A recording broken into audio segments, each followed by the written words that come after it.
images over there on the right. There should be some that are shared. Sorry, go ahead.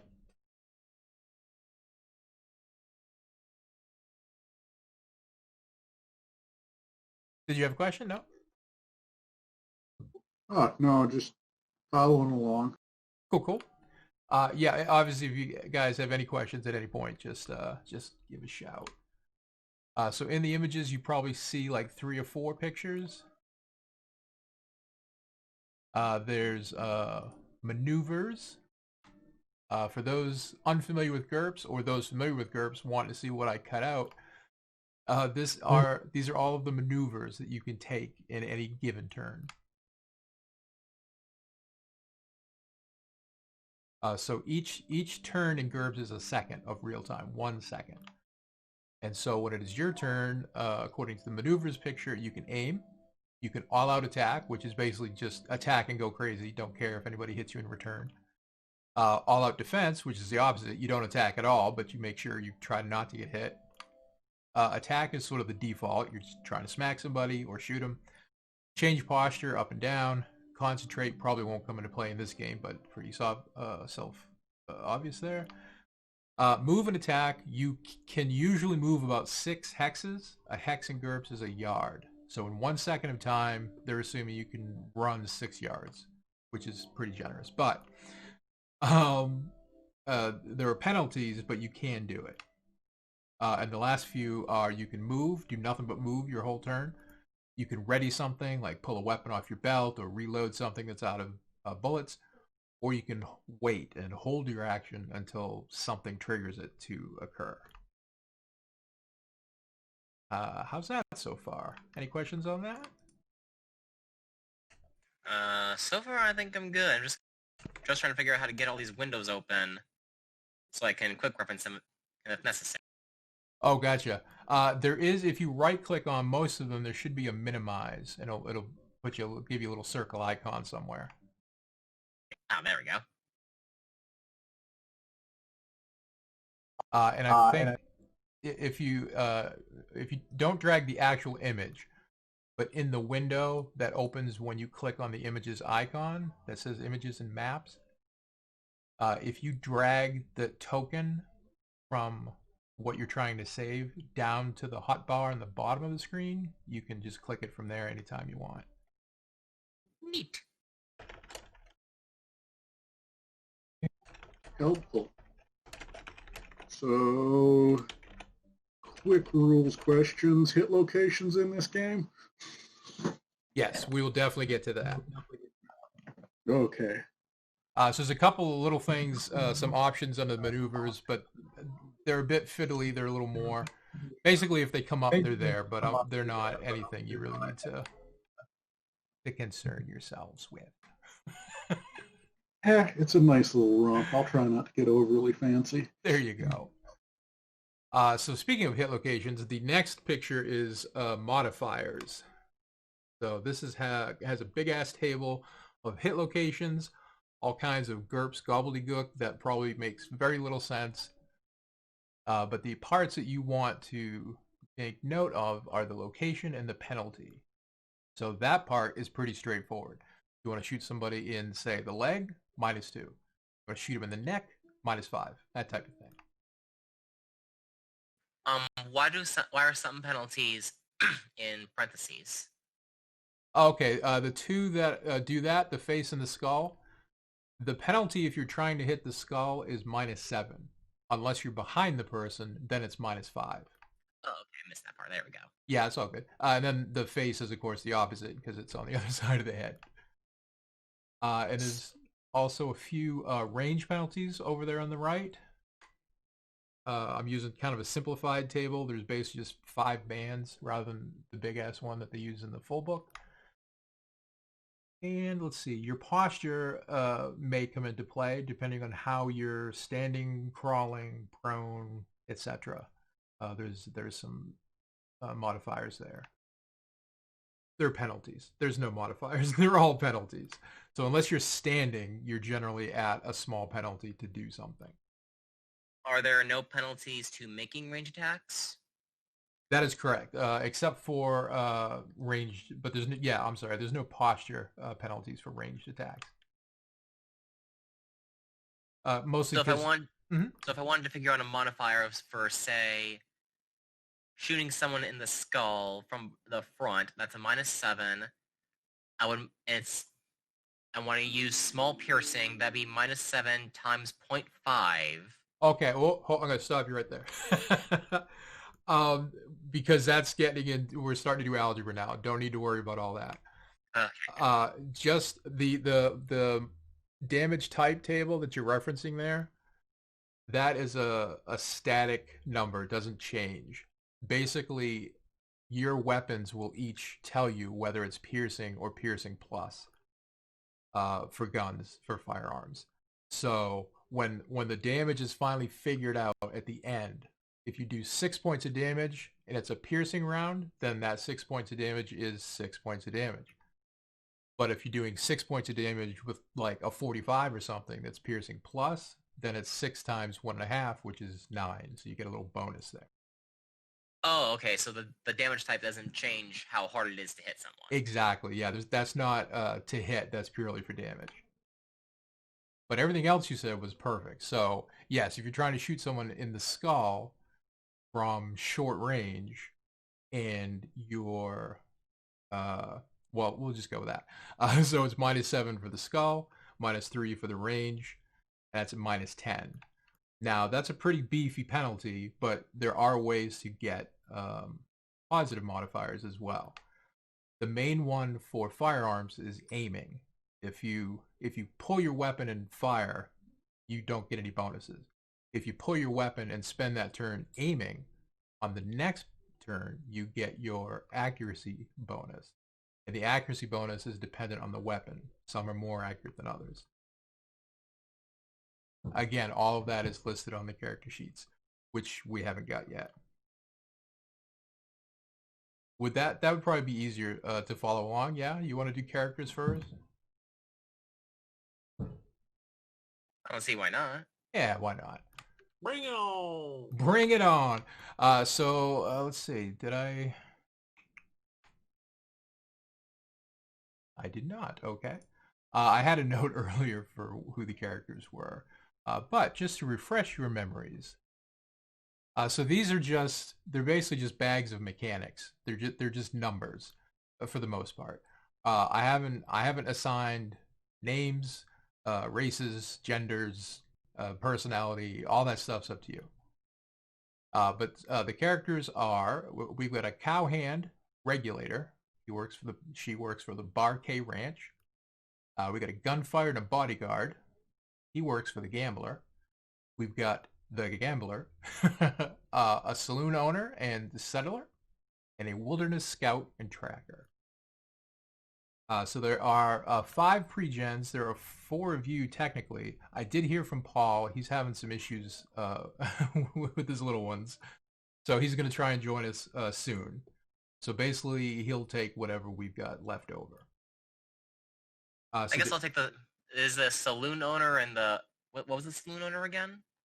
Yeah, so there was saloon owner and settler, wilderness scout tracker, professional gambler, gunfighter bodyguard, and cowhand regulator. So this being GURPS, why don't we roll to see who gets to pick first? And if you don't care, then you can pass your turn and pick at the end. So you want to roll 3d6. I just rolled a 6 on the 6. Well, that's actually bad because in GURPS you want to get low. So to roll 3d6, you can either pick up that physical die in the bottom with the left mouse and then right-click twice more. That'll give you 3, like that. Or I think there's a command, which I'm about to figure out. And do we just... Well, I click the 3 dice, and they're just hovering around with my mouse. Do I just unclick to let them roll, or do I have to actually throw them?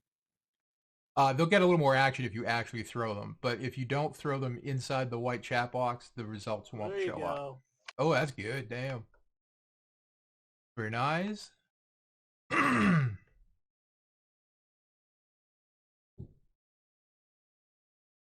Bruce is cheating already.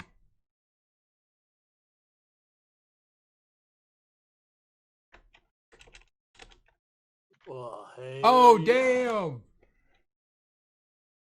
Well, Perusa ninja that one. Perusa, was there a character there that floated your boat?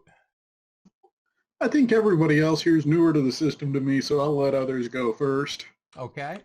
RPG Man, I believe you were second. I'll go with the scout. All right. So let's see. So now if you open your character's icon, there should be a scout in there. And if you right click it, you can choose claim ownership or take ownership. A little mask. Bam. And let's see who's next. Dante. I think I'll take the saloon owner. Dope.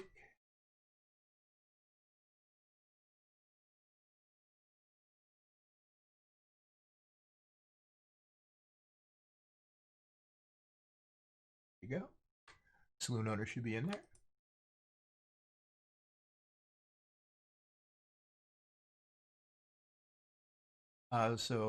Which of the remaining three would you like?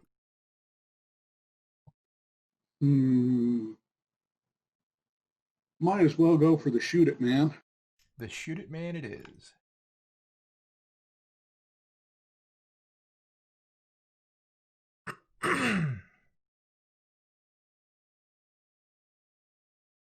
So once you have claimed ownership of the character, you should be able to just double click it and open the sheet, kind of poke around, see what's in there.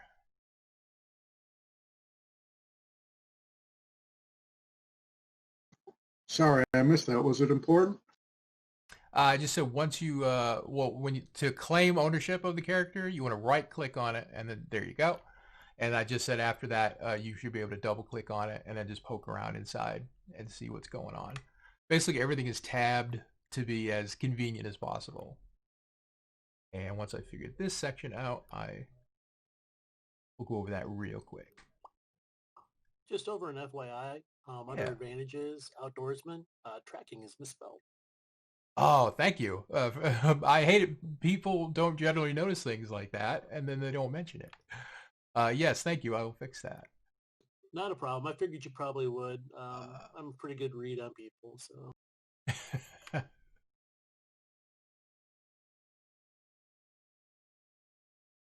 Okay. So which character had the tracking misspelled? That was a scout, yeah? Scout. For shame.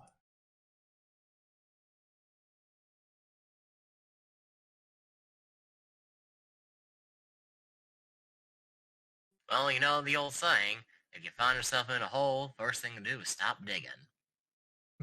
Oh, we're getting characters now? Okay, hold on. Let me think. Oh, he's been a character since he got here, yeah.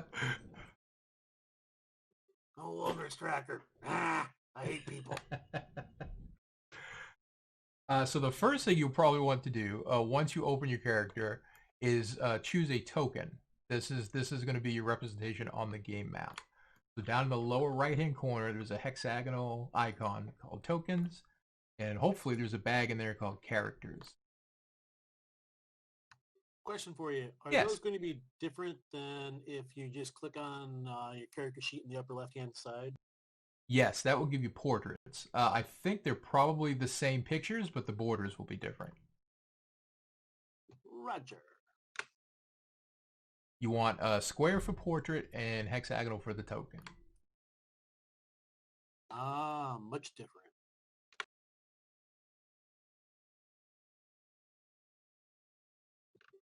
Did you use token tool? Oh my god, I love token tool. I So do actually we- have a couple of templates that I set up in GIMP, and I like it a lot better. But I tell you what, yes, token tool is the bomb. Do we drag them or? Oh, I'm so sorry. There's no double click almost in this game in terms of moving things. Everything is drag. So yeah, just drag it to the right. Like that? Let me see. Let me open these characters. Hold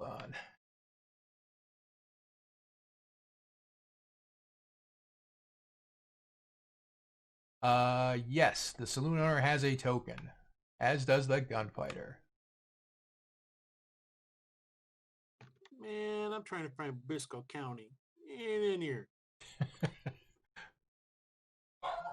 All right, I'm gonna throw some portraits your way to match the icons. Yeah, man. No one has enough hair either.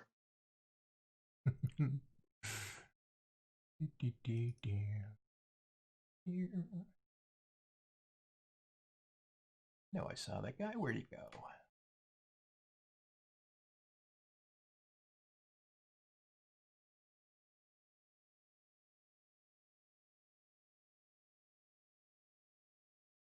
Geez, man, there's only 30. How many pictures can there be? I'm not seeing him. Sorry, I can't seem to find the gunfighter. Hold on.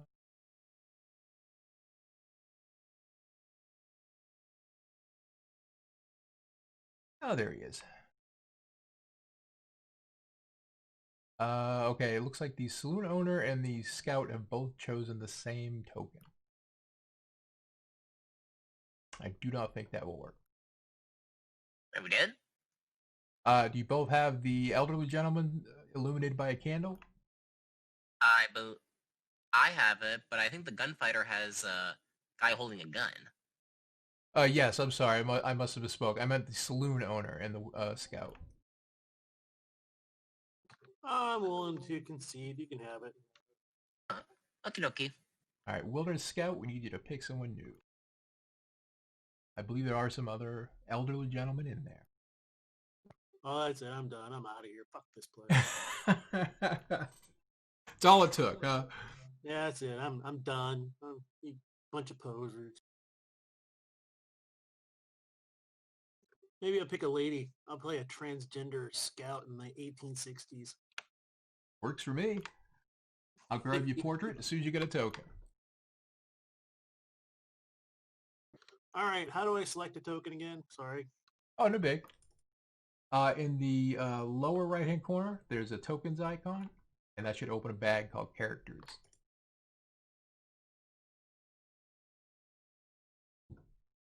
Then you just drag and drop. Roger, Roger.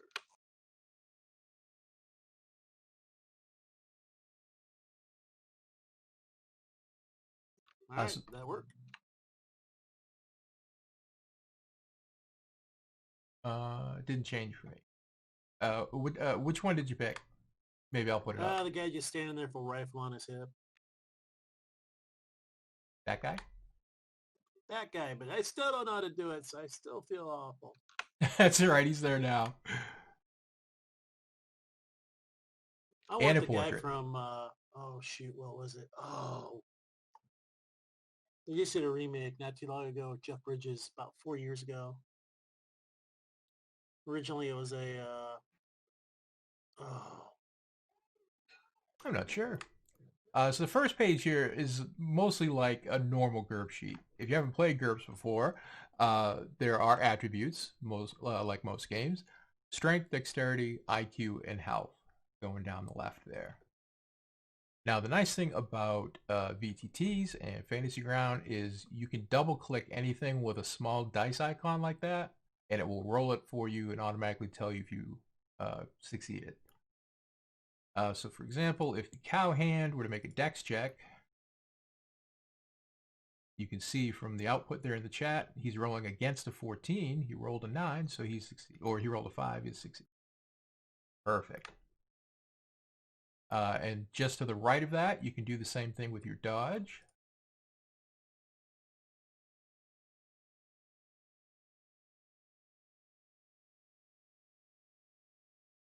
Bam, bam.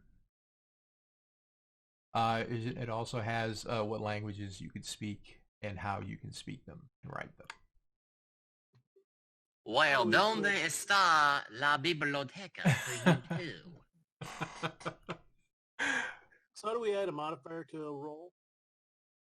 So below the chat, there's a little gray box. It says modifier. If you left click that once and put in a number, if it's a positive number, just put the number. So if it's +4, just put 4. But if it's -4, put -4. And then anything you roll after that should automatically deduct it. Now, this being GURPS, it doesn't deduct it from your roll. It deducts it from the target number because you're trying to roll low. But everything works in the wash, I promise. Wait, so how do we do the modifiers? So you click on that box. the modifier, and then you manually type in the number. Which box? For in the character sheet, or? No, it's on the actual in the UI below the chat box. Can you guys see a pyramid with an eye in it? Okay, see a pyramid with the eye, and then there's a. I did something. Now it says adjusting when I click the modifier button. Okay, so yes, now if you type on the keyboard a number, it will put it in that box, in the modifier box.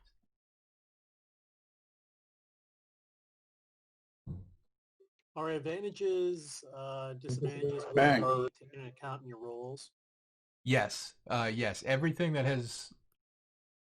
I could account for already has already been accounted for, just to cut down on the kerfluffle. Now there are some things that you can automatically add modifiers for, but we haven't got to them yet. So that's just the first page. All of the other pages are pretty much like that. The second tab down is traits. This will have things that you don't roll against. They just sort of describe your character. Things like if somebody owes you a favor, or if you owe somebody else a favor, if you have a good reputation, if you're lucky, that sort of thing. Luck, most adventurers have luck in GURPS, in my opinion. So what luck does for all of you is once every 60 minutes of actual game time, you can say, I'm using my luck. And that will allow you to re-roll the roll that you just made twice more and take the best of the three. So if you're trying to break down a door and you fail the roll, you can roll twice more and take the best of those three total. You can also, if an enemy rolls against you really well, you can use your luck against them and make them take the worst of 3 rolls. And finally, and this may be the most important use of luck, you can convert any single attack's damage to 1 point. So if someone throws you a pack of dynamite that explodes for 75 points of damage and turns you into a cloud of fine red mist, you can say, I'm using my luck to avoid that, and you just take a 1-point flesh wound. So instead you just blow up like Wile E. Coyote. Yes, exactly. The only downside being you cannot then do that again for another 60 minutes. Well, mine says extra luck. Yes, you can do it every 30 minutes. Got it. And then on the abilities tab, these are your actual skills. At the top of everyone's list, there's a single skill that starts with an exclamation point. And that's basically, in GURPS they're called wildcards or bang skills. If you play Fate, it's kind of like your main aspect.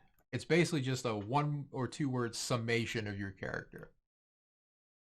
I put those on everyone's sheets because for one-shots in particular, I try to streamline everything. And so sometimes gray areas don't really get accounted for. So if, for example, the cowhand needs to do something in the game that he doesn't have a skill for, that he logically should, he can roll against cowboy instead and at least have a shot of pulling it off.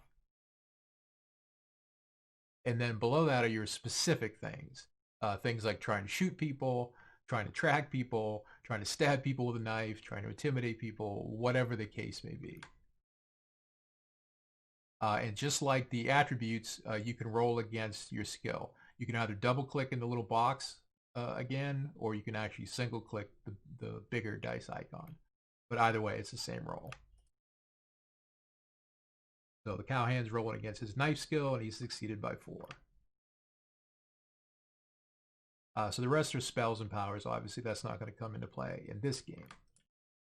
No magical cowboys? No magical cowboys, not this time around.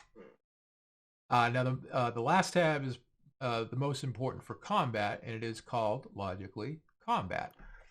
So when you open that, it's subdivided into 3 smaller tabs: melee, ranged, and defenses.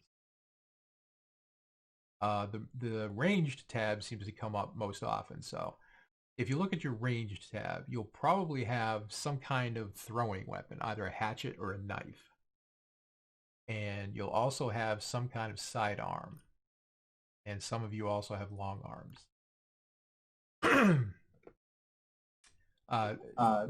My long arm didn't make it into the ranged skill. Yes, that's why I said some of you. Not everyone does. To the right of the name of the attack, there's sort of a down arrow icon. Hey, you know what's funny? Hold on. Sorry, I just realized that I made these images earlier for you guys. So just take a quick detour back to the images icon. There's two shared images called using a combat skill and using a skill. So if you forget anything we're going over, it's all basically right there again.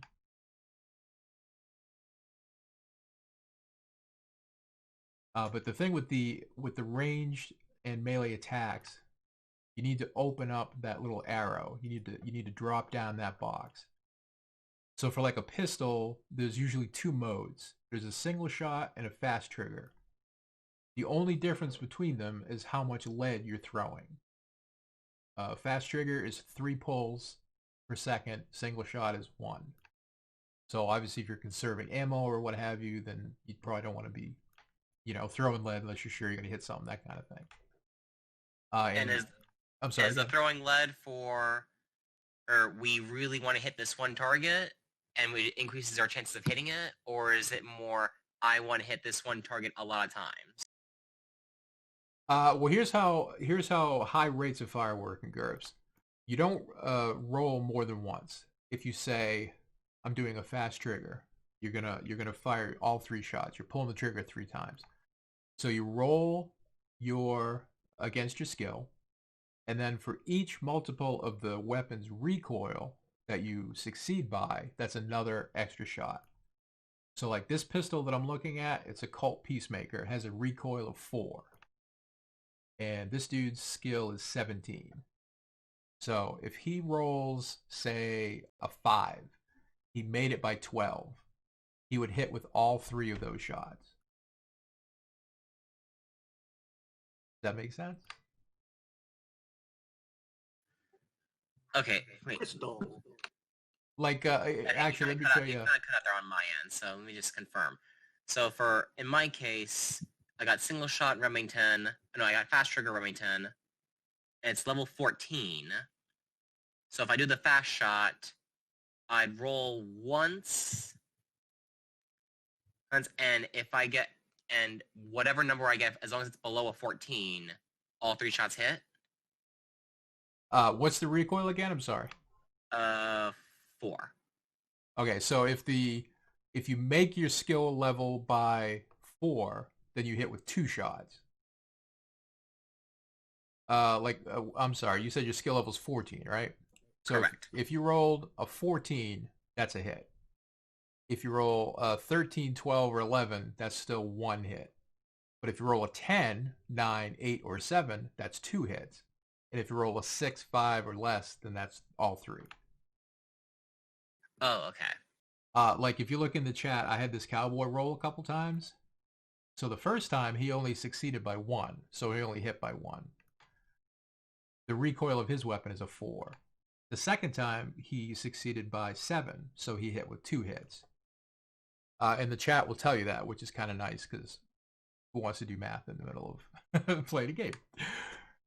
And then you'd also input the modifier for if you're trying to hit a person in a specific place. Yes, that's when you would, exactly, yeah. So if he was trying to single shot somebody in the arm, it'd be -2.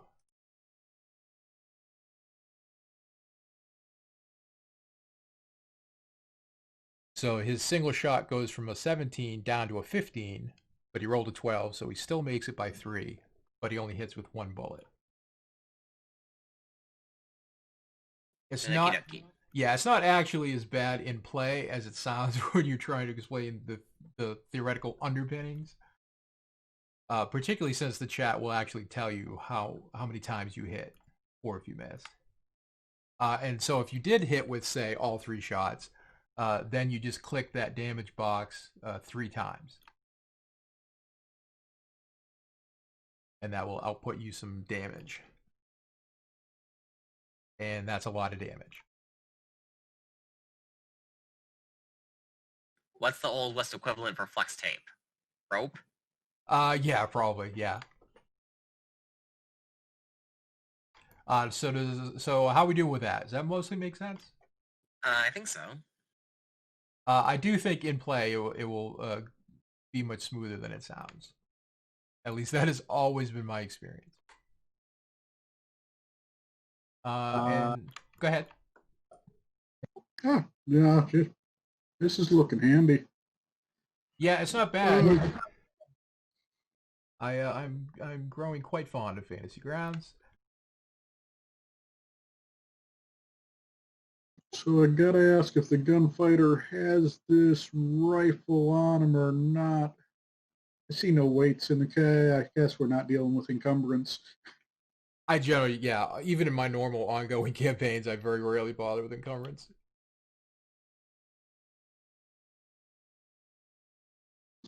But it's so Kind of fucking interesting. That's so been fun. sort of a question in one of my games. It's come up a couple of times now about encumbrance and cumbersomeness and stuff like that. And I keep telling my players over and over again, I'm like, you know what?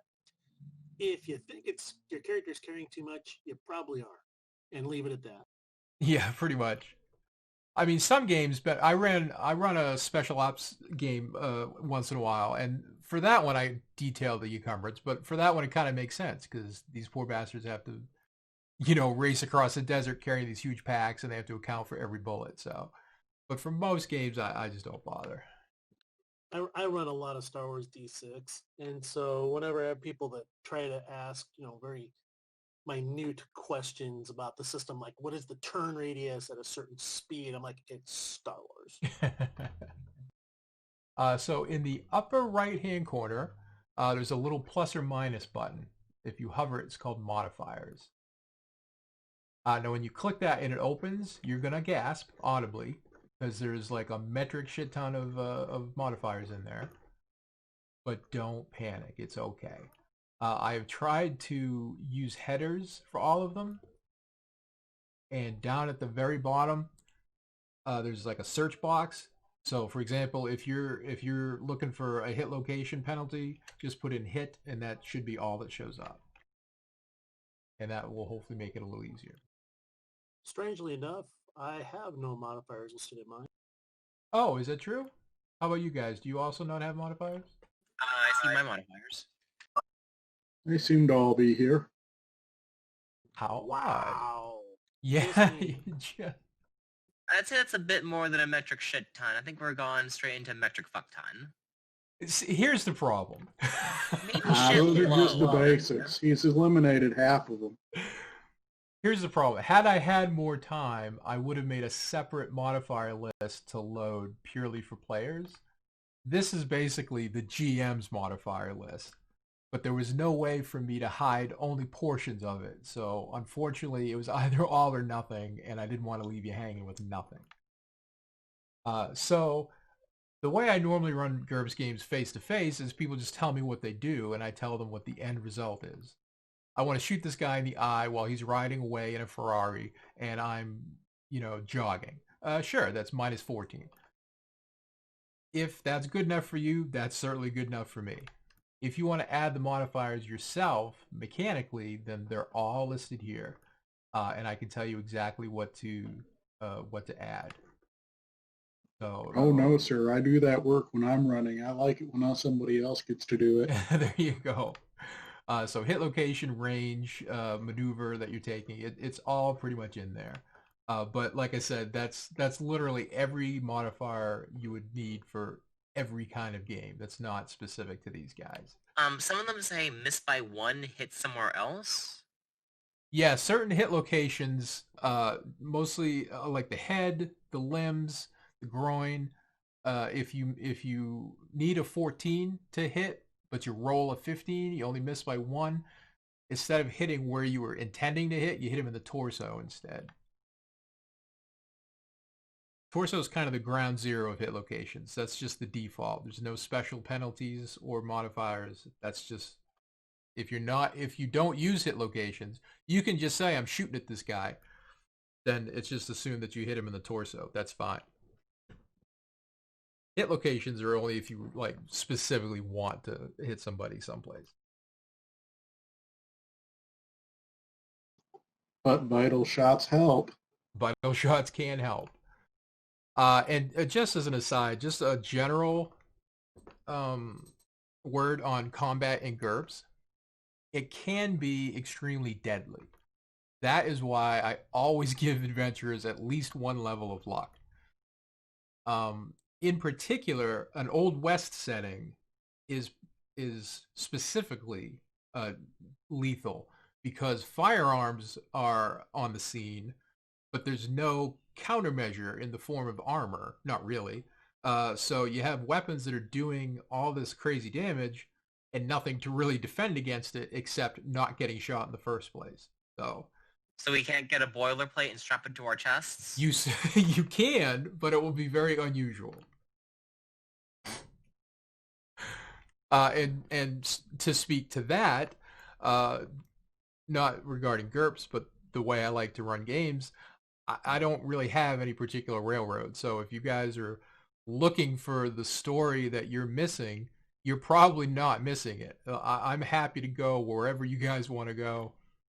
Happy to let you do whatever you want to do. There will be consequences, of course, and some things are impossible. You can't just say, well, my cowboy wants to fly away, because that's not going to work. But I guess basically what I'm saying is don't feel constrained in any way. Oh, we can't do a Yosemite Sam and just rapid fire our guns to fly away? You can think you're doing that, but to everyone else, you're just going to look a little loony. I'll try to tune them out then. And I think that's it, except for the most important thing, which is in the upper right-hand corner, there's a little artist palette called Colors. And if you click on that, you can change the color of your dice. That's it.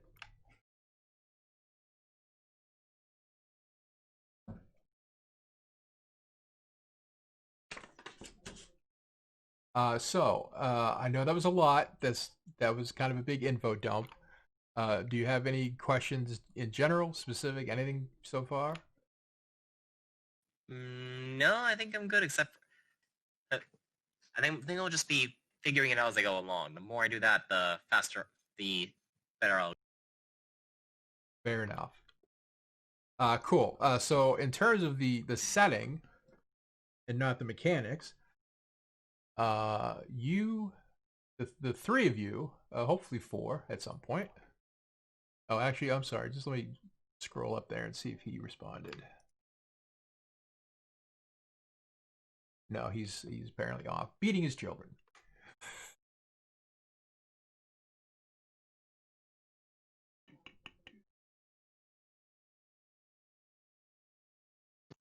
Ravenous young monsters. Right? Just terrible. So I just shared another image. This should be in your images and maps folder. Or icon, rather. This is Gray Flats. This is the area in which you currently exist. Gray Flats is down there way in the south. You got the Barkay Ranch, which is the biggest employer in the local area, excepting Tombstone, which is way up there in the upper left corner. Currently experiencing its big silver rush. It's a town on the way up. The railroad has recently come through. Big things are happening there. So Gray Flats is basically living off the fat of Tombstone. Travelers who are leaving Tombstone for points further south generally stop at Gray Flats. There's also Fort Grant there, which is a U.S. Army cavalry fort. They have been tasked with protecting this area from Native Americans who still live in this canyon up here, marked Apache lands. That mountain there called the Needle, you can see for many, many miles. It is a landmark for pretty much every town within 100 miles of here. And then, of course, there's the little tiny St. Francis Mission, little further to the east, somehow surviving out here on the frontier. And the three of you are from Gray Flats. And let's see, who do we have again? We got Gunfighter, Gambler, Scout. Is that right? Correct. Gunfighter, saloon owner, and settler. Saloon owner, that was it, yes. I gave my guy a quick name if you didn't mind. Oh, yeah, absolutely. Yeah, if I didn't mention that, by all means, change the name, change the description. Like, these characters are backed up somewhere. Any changes you make aren't going to break anything for anybody else. I think he kind of made mine. He's a native Spanish speaker, so I assume he's a Spaniard, Spanish, Mexican, whatever.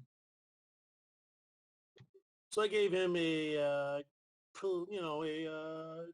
typical Western name. Cool. Everyone is named. Everyone's got icons and tokens. Yes, my name is Enrique Rodriguez Esteban Jesus Cholopa Andale Sanchez. You can call me Ricky. Ricky for short. So any questions about the setting, your characters, anything like that? One thing I would like to point out, under your traits tab on your character sheet, some of you may have a secret. If you do, this is the reason why all the character sheets weren't shared at the beginning, because then a secret wouldn't necessarily be a secret. Now, since everything else on the character is so generic, obviously if the secret that is provided to you is something you don't particularly find enjoyable, by all means change it up. Just let me know at some point so I know what you're working with over there. If we have a question that we just want to ask you, do we PM you in Discord or we PM you in Fantasy Grounds? I think you can whisper here.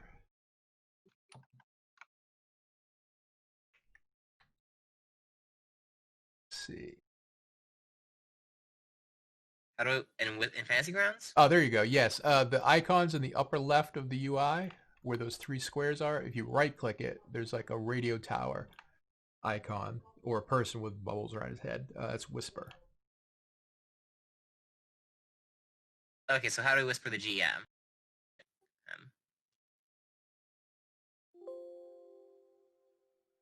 That's a good /WGM. question. Oh, well, there you go. /W space GM space message.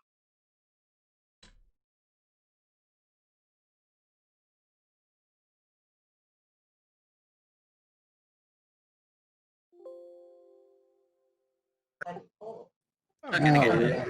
How did that happen? 1 second, please.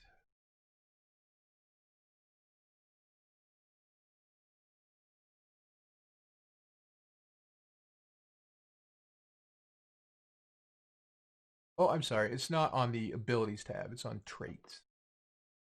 Traits, disadvantages, and quirks. That's where it will be if you have a secret. Did you get my whisper? Yes. Awesome. Does /R reply? Does anybody know? No. I sent you a couple whispers myself. Yes, got him. Woohoo! We're all whispery. You are all whispery. I need just a moment to drain some coffee back out. Sure.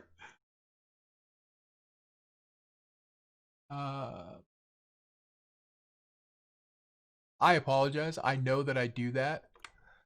I don't know why I press the mic when I do that, but I tend to. And so, sorry.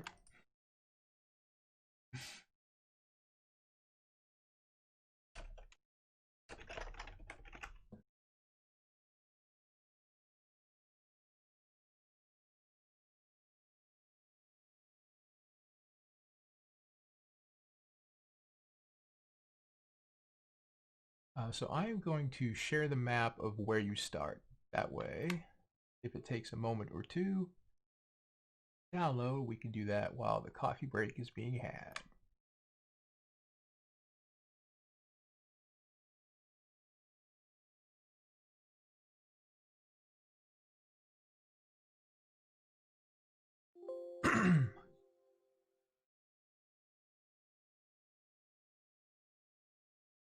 Okay, I whispered back to you to try and fix what needs to be fixed. Okay.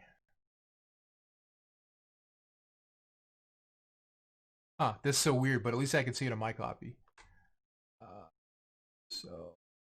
Do you want to just PM it to me and then I'll put it in myself? Yeah, I sure forgot how to.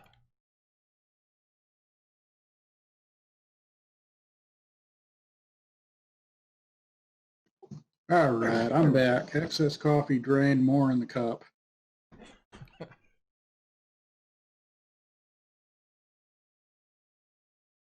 Now, how in the hell did that happen? I was trying to drag Oh. the sheet. As you said, everything was drag and drop. My bad. Sorry about that. I thought I did something. I will say that during the first game that I ran of this, I accidentally shared the GM's map instead.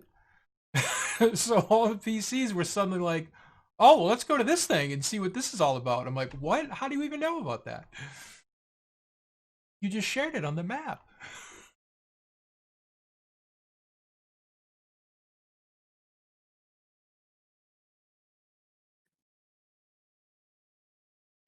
I'm starting to remember some things about Fantasy Ground now. Resizing windows is one thing. Grrr.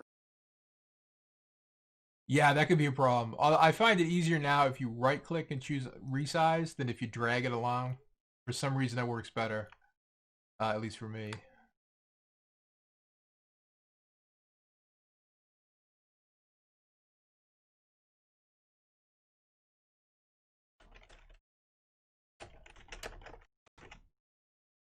So the game begins in this in this saloon. The saloon owner is not amongst us, at least not yet.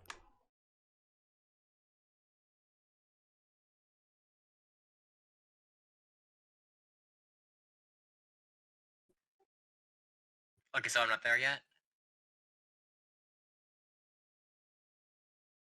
Oh, my bad. I am so sorry, Joshua. I keep mistaking you for the gambler. Yes, the saloon owner is there. So Joshua, what is the name of your saloon in Gray Flats? The Rusty Horseshoe. The Rusty Horseshoe. I love it. Can you guys now see a thing called the combat tracker? No. Damn it. How about now? Hey. I see a blue square over the map. Yeah, how do I remove that after I dropped it? A blue square. Oh, that. Oh, I see.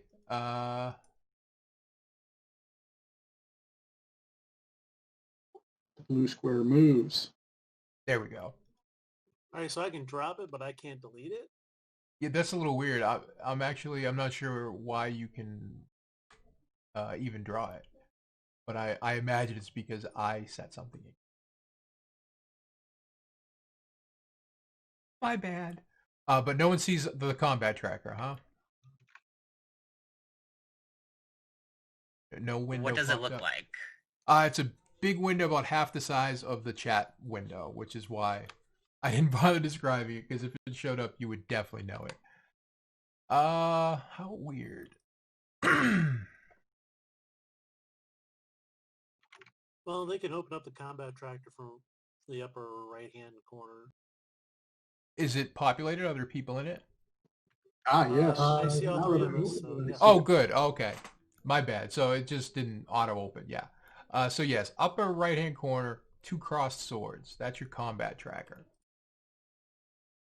That will come into play a lot, obviously, if there's combat. Basically, it gives you a nice centralized place that you can access all of your combat stuff without having to switch back and forth between tabs on your character sheet and all that stuff. So there's the 3 of you. Now, if you want to put your tokens I think you should be able to drag them onto the saloon. Or actually, no, I don't think you can. I can drag them on, but you can move them around. I still don't see a combat tracker. If you go to the cross swords in the upper right and click that icon, hopefully it opens. There we Excellent. And now in the picture of the small saloon, you should hopefully see 3 icons. Small saloon? In the images and maps. Found it. There we go. Ah, now it's there. Oh, good. Is facing a thing in this game too, or? Yes, if you mouse over your token and mouse wheel, you can change the facing without moving the token around. Got it. So you guys can place the 3 of yourselves. And I'm going to rummage through here, grab somebody for a second.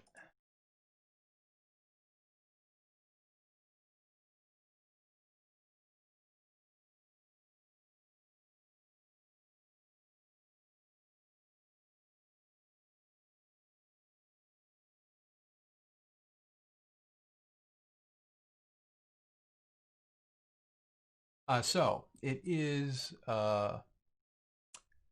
late evening, say just before midnight. It is a rainy night out. It's kind of not downpouring, but it's drizzly. It's cold. There's thunder, lightning here and there. It's just basically just an unpleasant night. Most of the other patrons have gone home, but the 3 of you have remained. Now it's a fairly small town. It's up to you 3 how and if you know one another. So let's say Joshua, you are the saloon owner here. So how do you fit into these 2 guys' lives? I've probably seen them at the saloon every now and then, but I don't know them personally. Okay. Maybe at most I know their first names. Oh, come on now. How do you not know Ricky? So Ricky knows everybody. Ricky's Ricky the knows everybody. You don't know me, Ricky. But I don't wanna the know question, you smell you bad, may friend. know everyone, partner, but do you know yourself? I am an ancient Jedi. I know everything. George, you're kind of a loner, is that right? Yeah, I'm on. Like the quiet life. So you are sitting there, as I can see, by yourself, nursing a drink, I assume. Ricky's in the bar.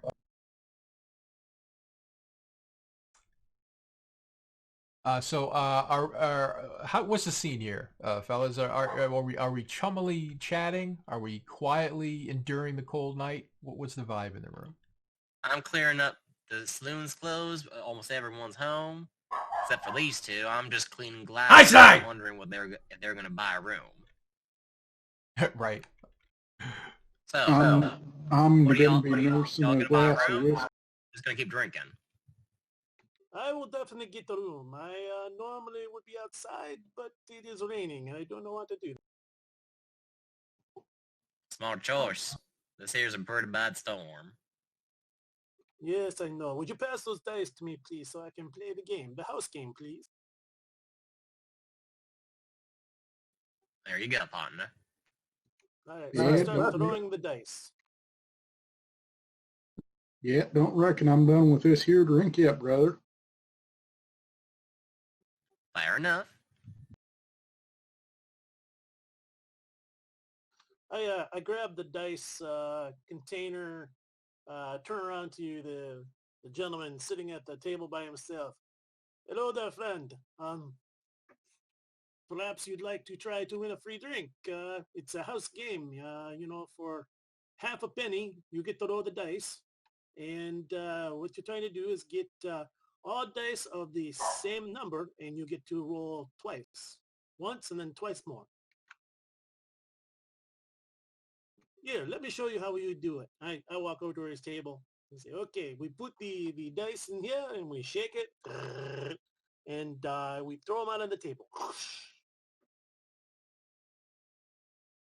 Okay, I've got 2 3s, so I take the other dice, I put them in the bucket, in the cup, and I throw the cup. Okay, I've got another one, so I have 3 out of 6. So I put my last 3 in here, I throw it. No match, I don't win. So we go ahead and if you lose, you give the bartender half a penny. Oh, What do you thank say you. to pass the time? No. He's in the room. He's in the room. Oh, thank you, Mon. Reckon I'll just finish this and take a walk.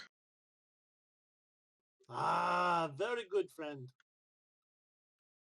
I walk on back to the bar, bar top. And I look at him. I kind of give him that look like, I tried. Okay. Eh, As you're some heading, folks don't want their business messed with. George Washington, as you're heading toward the door, a figure appears in the doorway. The lightning flashes behind him, so he's momentarily silhouetted against the darkness. Ooh, And, a Scooby-Doo moment. and then when the lightning fades, you see standing there, all 3 of you see standing there, Scabby Jim. Scabby Jim is a well-known local prospector, often up in the mountains of the north there, canning for gold and silver. He normally is gone for 10 days, 2 weeks at a time, comes back to town for supplies. He tends to avoid Tombstone because he doesn't like crowds. Plus, he knows pretty much everybody in Gray Flats, so he prefers to do his business here. But it's been a while since you guys have seen him around town. A little over a month. So he's been gone for a while. And he's just sort of standing Well, there. howdy, Scabby. Long time. Trying to find something? Hey, wipe your feet before you come in here. I just cleaned. He takes a single unsteady step into the room, does not wipe his feet. He says, I did. I found it. And then he falls down, face first, onto the floor.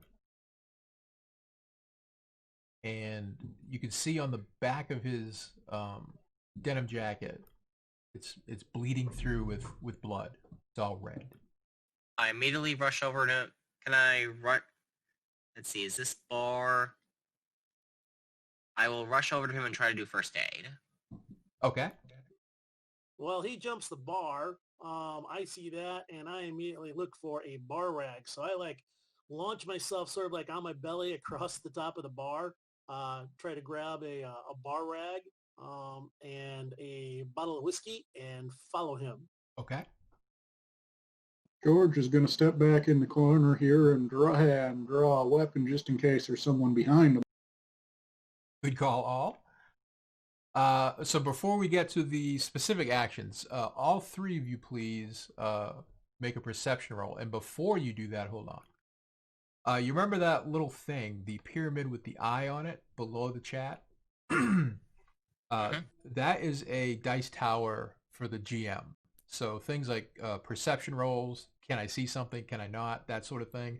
You don't actually know if you succeeded. You just roll the dice. So instead of rolling the 3d6 into the chat, just let them go over the tower, please. And this is perception. It should be on the main tab of your character sheet. I do not see it. And it looks like my first aid tried to do a hit location to the skull from the front. Oh, that's weird. I think that's probably a one-time thing. I may have had a leftover modifier stuck on the thing from when we were. I'm sorry, I don't see perception on my character sheet. It should be PER next to IQ on the front page. I do see it. All right. And I click on that and click on the dice tower, or click on the dice tower, or do I drag and drop from to the dice tower? Drag and drop, yeah. Looks like that worked. Perfect. Yes, There you go. everyone managed to make the rolls. So this is a perception roll. So let's see. George, your first instinct is, of course, to look outside and see what the hell might be waiting out there. The other two of you who are attending to Scabby Jim, as he falls, you notice when his hand hits the ground, something skitters across the wooden floor and hits against the bar. Whether you do anything with that, of course, is up to you, but I'm just telling you that's what you see as you were rushing over to try and assist him. Did my first aid roll work, or? Yes. So Joshua, you bend down and you start trying to do first aid. Ricky comes up next to you with a rag and some whiskey. The two of you are doing your best to attend to poor Scabby Jim, but it looks like he is quickly expiring. He is well beyond any skill that you might have with first aid.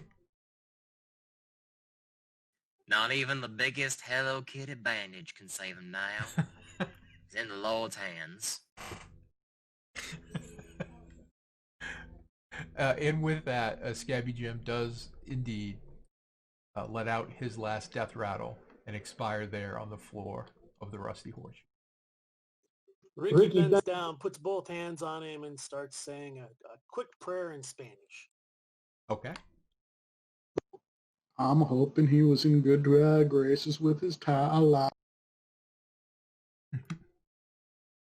And George, so you were looking outside, and so I used your perception roll for that. It's really dark out. There hasn't been a flash of lightning since Jim stumbled in. You do see something in the darkness walking around out there, but it seems too short to be a man. Maybe a small horse or a very big dog.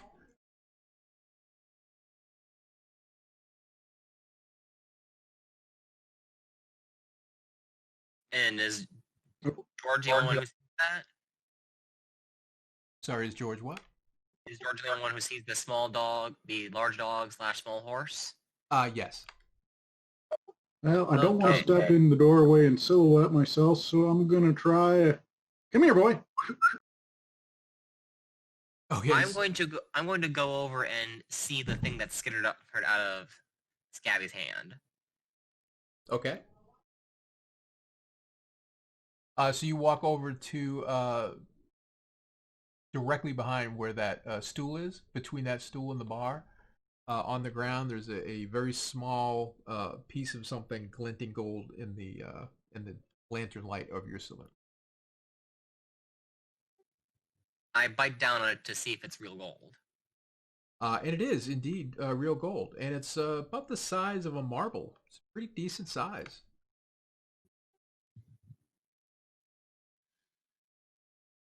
Well, cover me in bacon grease and fry me up. Son of a bitch found something. So Ricky, you clearly see that. George, presumably you turn your head when he says that, and you can see what he's holding. But you also see from out of the darkness a small donkey that you know to have belonged to Scabby Jim sort of wander over from the darkness at the sound of human voice. I'll be. Looks like Jim's donkey followed him in as well. If that's what I think you boys is holding, he's got something worth killing for. I look over at Josh. It looks like someone tried to attack him for his find. Maybe I should go get the sheriff. Can I see what? Can I figure out what made the wound? Did he get shot, or is it an arrow? Give me a first aid roll.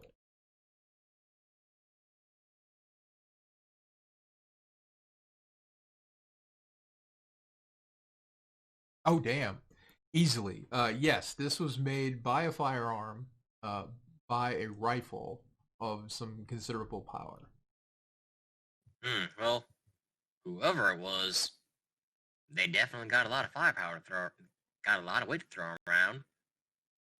Rivals like this ain't cheap.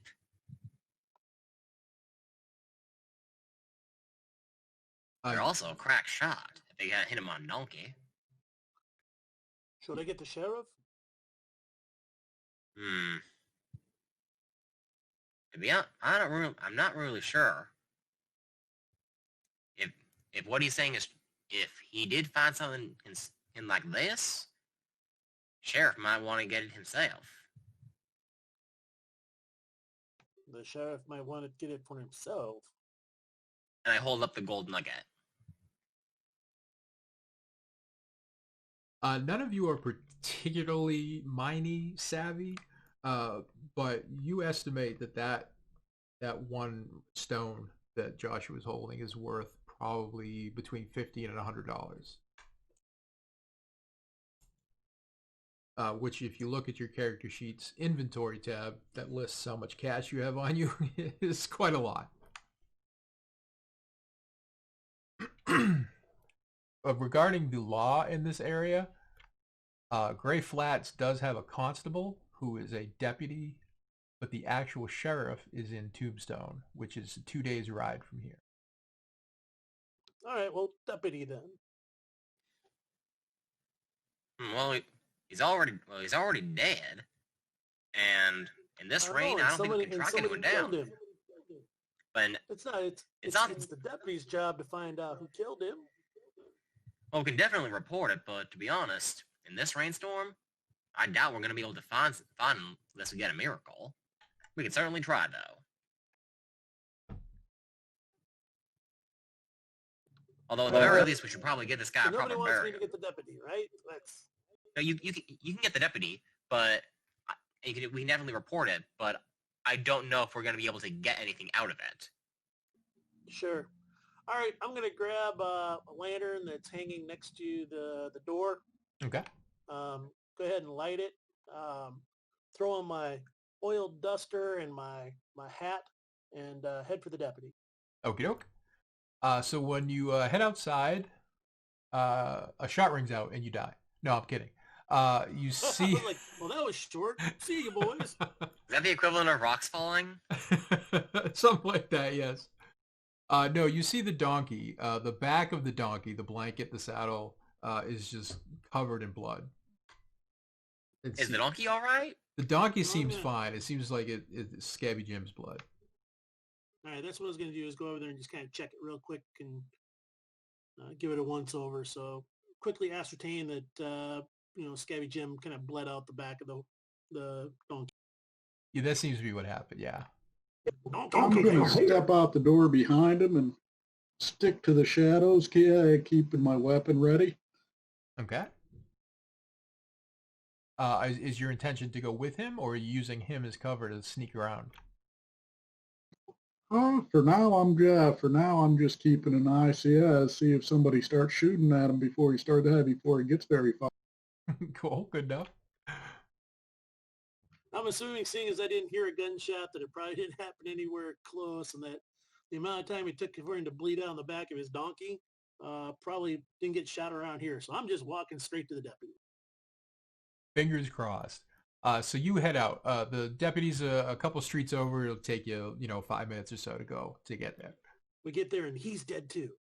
Dun dun dun. Yeah, right. What are the two of you doing while he's off fetching the deputy? Well, I'll shout back in, ask the saloon owner if he has a spot for the donkey in his stable. I should. Take care of this poor man's beast, man.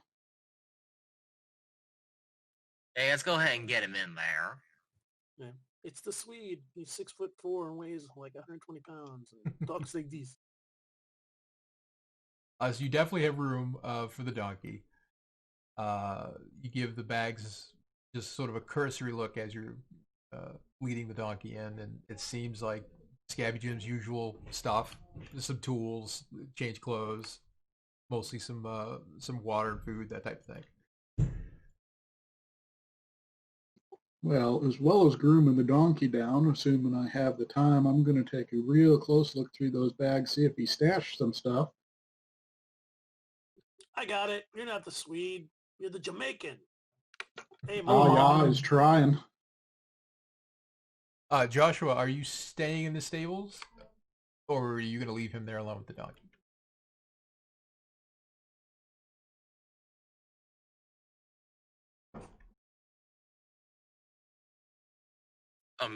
Oh, I'll go ahead and leave him alone with the donkey. No, actually, I'll help him go through the bags. Okie doke. Just give me 1 second. Paul just came back. I'm going to try and get him in here.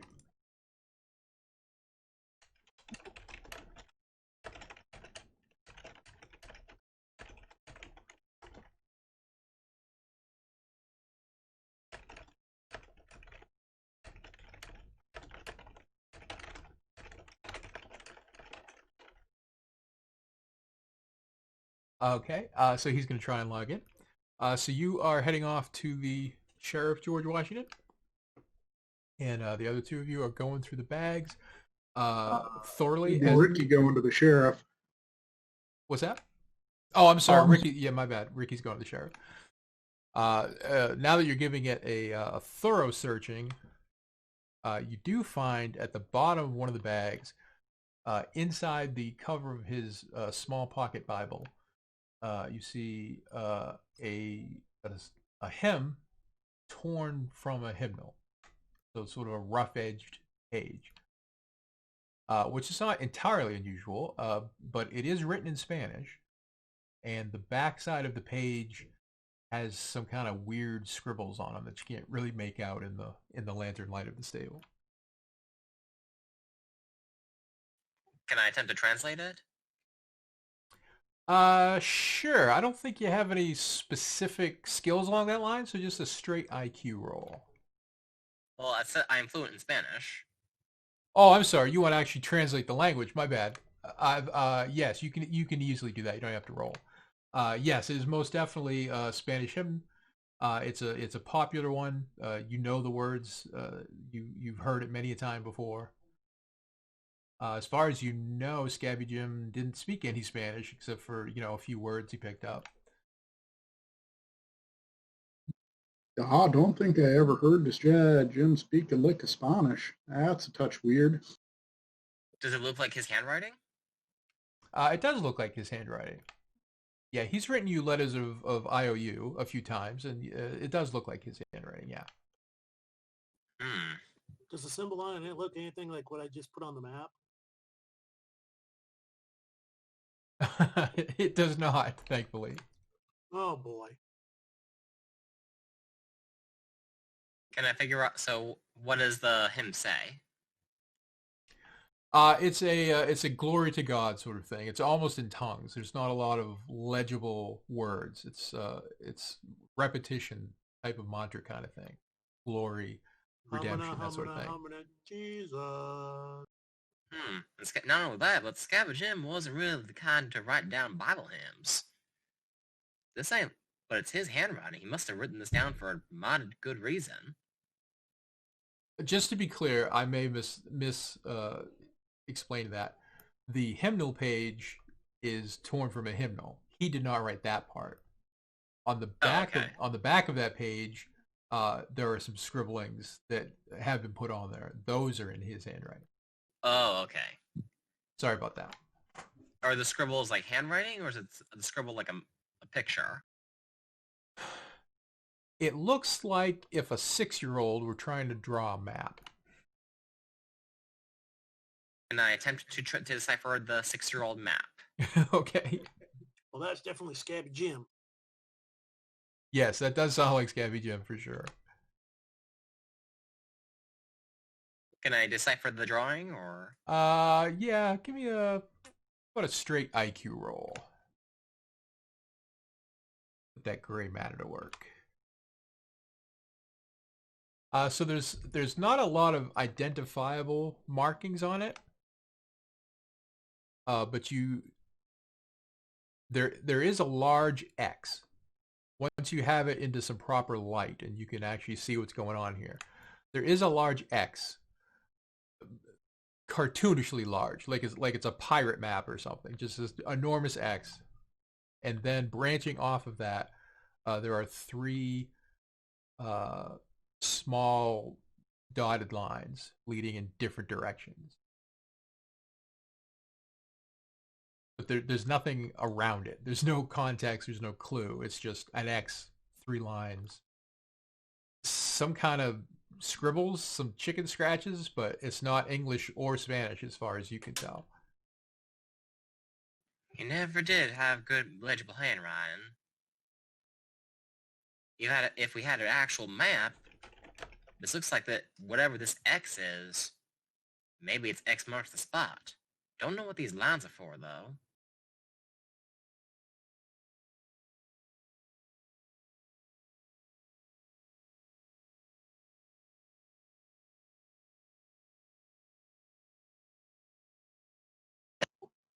You look like trouble to me.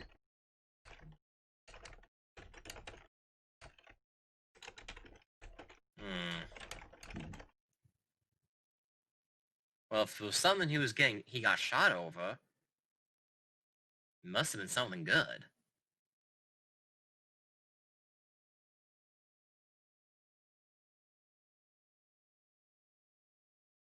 So as you return to the bar, to the saloon, to get a better look at the map and decipher all that, Ricky has returned with the constable.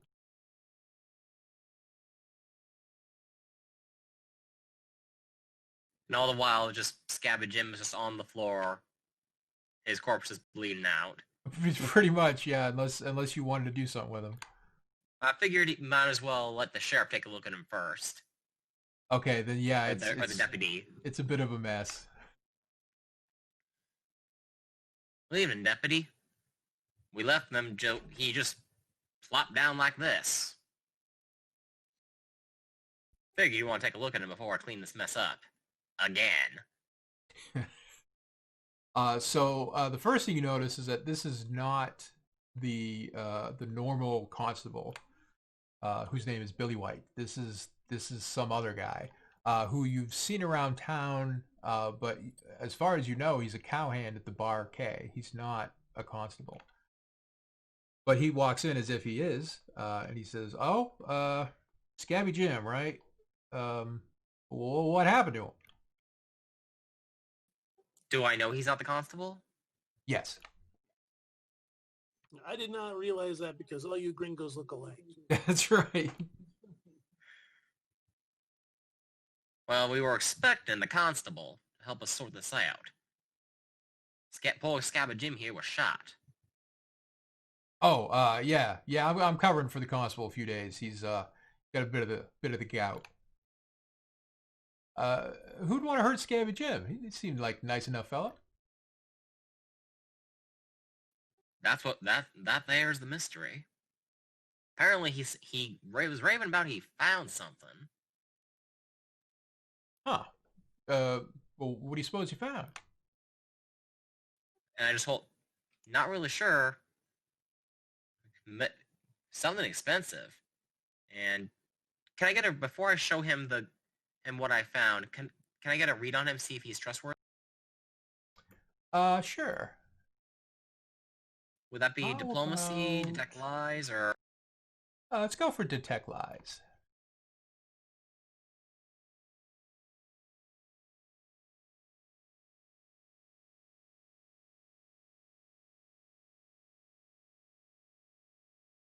He's right. He's kind of hard to get a read on him. Kind of 50-50, but push comes to shove, you'd probably give him the benefit of the doubt. And I just hold up the gold nugget. So his eyes get a little wide because he wasn't expecting that. Whoa, that's gold. And whoever shot him, they shot him with a mighty powerful rifle. Those things ain't cheap. Must have pissed.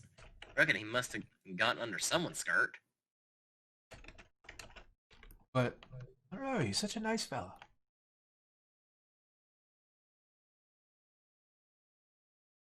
Well, I guess I'll take his body over to Tombstone and let everybody come and pay their respects. We were gonna bury him out back, but if you have proper embalming process there, then by all means. He deserves a proper burial. Embalming for Scabby Jim? No. We're probably stick him in the ice house for a few days. Let people come by and say, hey.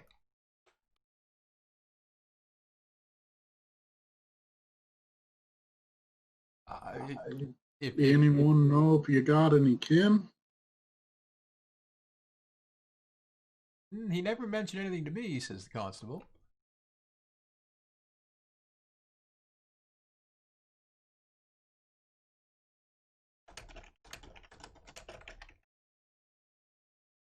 Sure, it would be a shame if he had a brother somewhere, didn't find out what happened. So, I'm not really sure what happens to that gold there.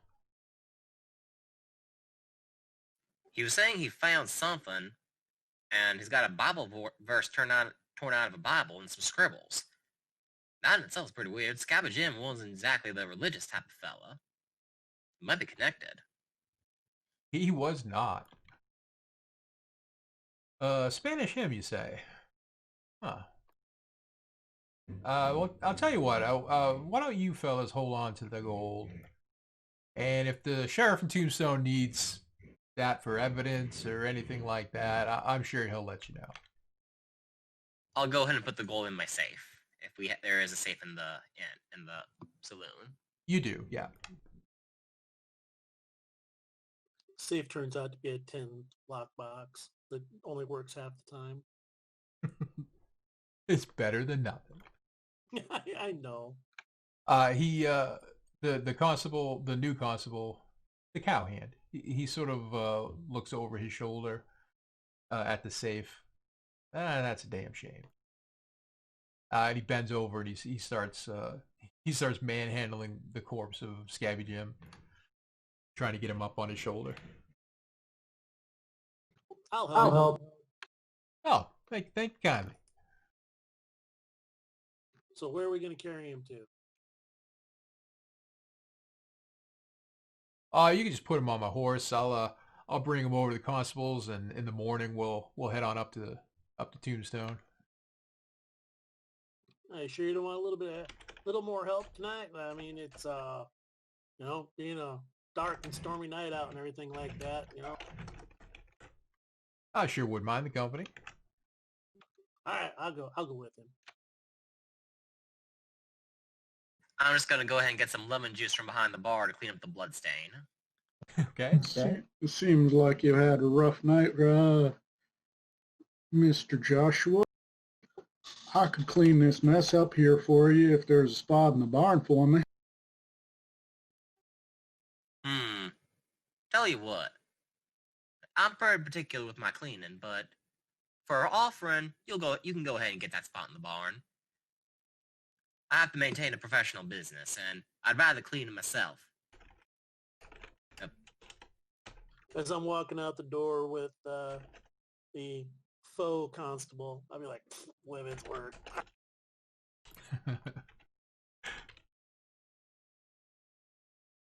So two of you head to the constables, and the other two of you are cleaning the bar and battening down the hatches for the night.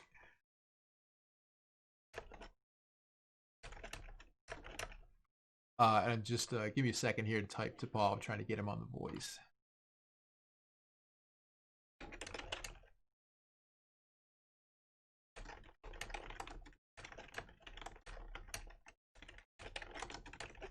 Yeah, George ain't particularly fond of cleaning either, but he doesn't want to sleep under a wagon tonight. Good call. Also, apparently must be cheap. He doesn't want to pay for a room. So you get the saloon cleaned. Takes a little while, but I mean, it's the Old West. I'm sure it's not the first time you've cleaned blood off your floor. That's why I got the lemon juice out. And the two of you get to the constable's office, at the single cell jail, and the two of you manage to get Scabby Jim's body into the cell, which is unoccupied, and you just kind of lay him out on the bench. I'm just going to take a quick moment to like just kind of take a quick look around, just, nonchalantly look.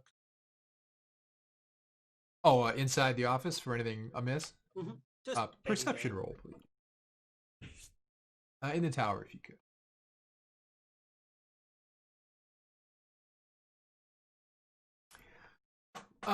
You don't spend a lot of time. Hey, Paul.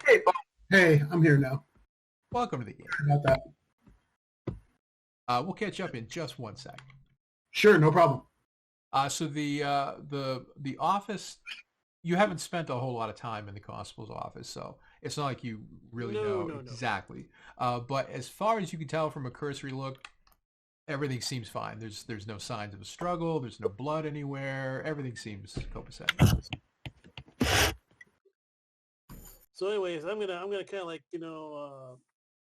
beat my arms and shoulders a little bit, kind of rub my hands. Man, it's cold and wet out there. You got a little something to drink before I head on out to just kind of fortify myself.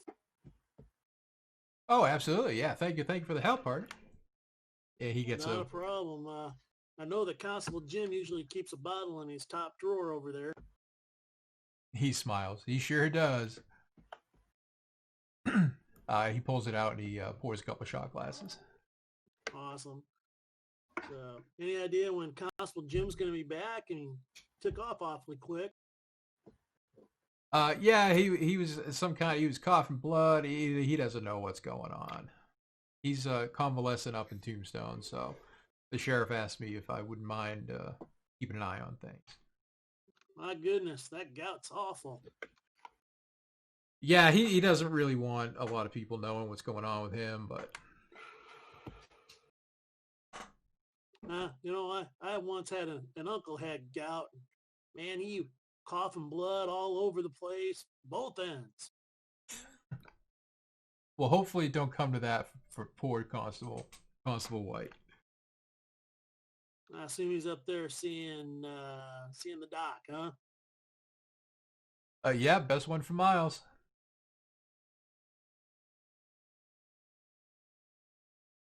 Yeah. So with the two of you in the saloon and the constable up in his office, why don't we take a quick 5-minute break? Maybe you guys stretch your legs, take a pee break, whatever. And I will catch Paul up and get everything working on technical end, and then we'll pick up. Okie dokie. Cool. So Paul, you can hear me, right? Yep. Yes, I can. Excellent. So let's see. Are you using push to talk, or is your mic open? I had it off while you guys were talking. I just turned it on. Oh, good. Even better. So you haven't missed a whole lot. We should be able to catch up pretty quick. First, let's get you a character. So what's your experience been with Fantasy Grounds and or GURPS? I have limited. I have no experience with Fantasy Grounds, and GURPS. I tried to play it when I was a kid, 30 years ago. Okay. But so I haven't played it since I got back to role-playing games in the last few years. But I read about it a lot. So. Gotcha. Okay, cool. So GURPS is actually pretty simple. The bulk of the system boils down to your skills. I have the fundamentals. Okay, cool. So yeah, I've read the basic set 4th edition and made characters before and stuff like that. So. Oh, okay. So yeah, so you got the groundwork. Yeah. So the way that's implemented in Fantasy Grounds isn't too bad either. So first, let's get you a character. How do you feel about playing that little snippet that you just heard? Right. There was one of the player characters talking to the constable, who is actually not a constable. He's normally a cowhand from the Barcade Ranch. He's basically a cowboy. Does that hold any interest for you? Oh, so the guy who the player character was talking to. Correct. Yes. Okay, sure. That holds interest for me. And he's not normally a constable. Has he been commandeered or something? Yeah, pretty much. So what happened? Deputized? Yeah, what happened there was Constable White, who is the normal constable down here, he has come down with gout. And I heard you guys talking about that. yeah, he's having some rather painful episodes. So he has gone to convalesce up in Tombstone, which is a couple days away. So the sheriff in Tombstone asked you as a favor if you could just kind of keep an eye on the constable's office.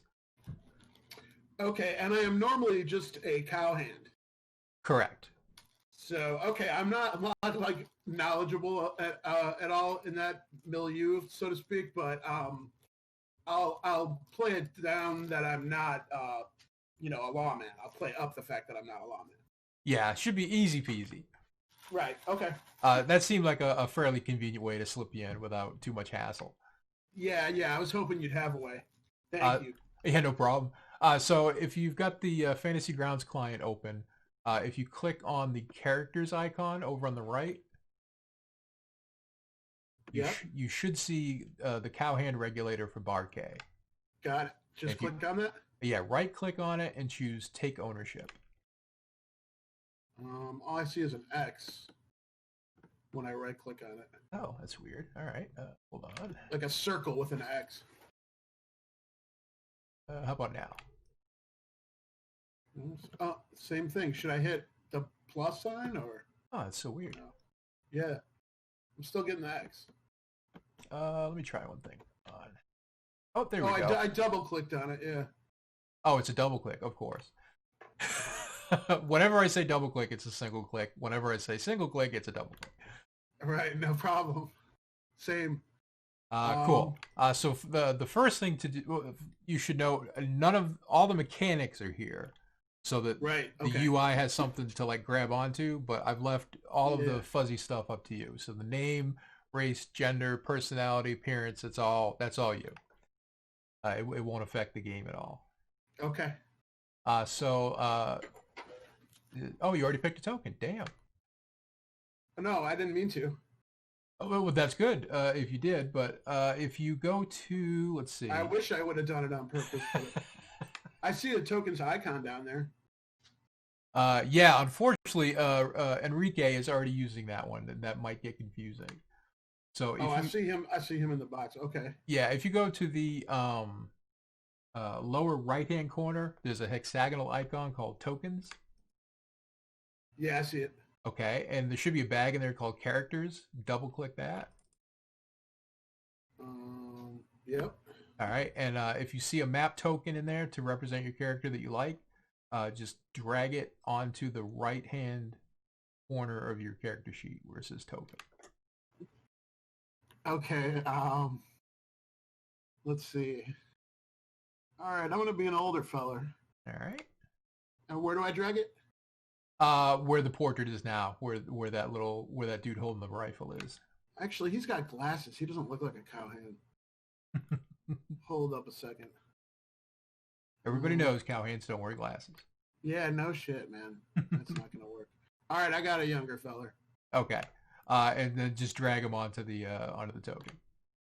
Onto the what? Onto the tokens thing? Yeah. Oops. Did I do it? Hold on one.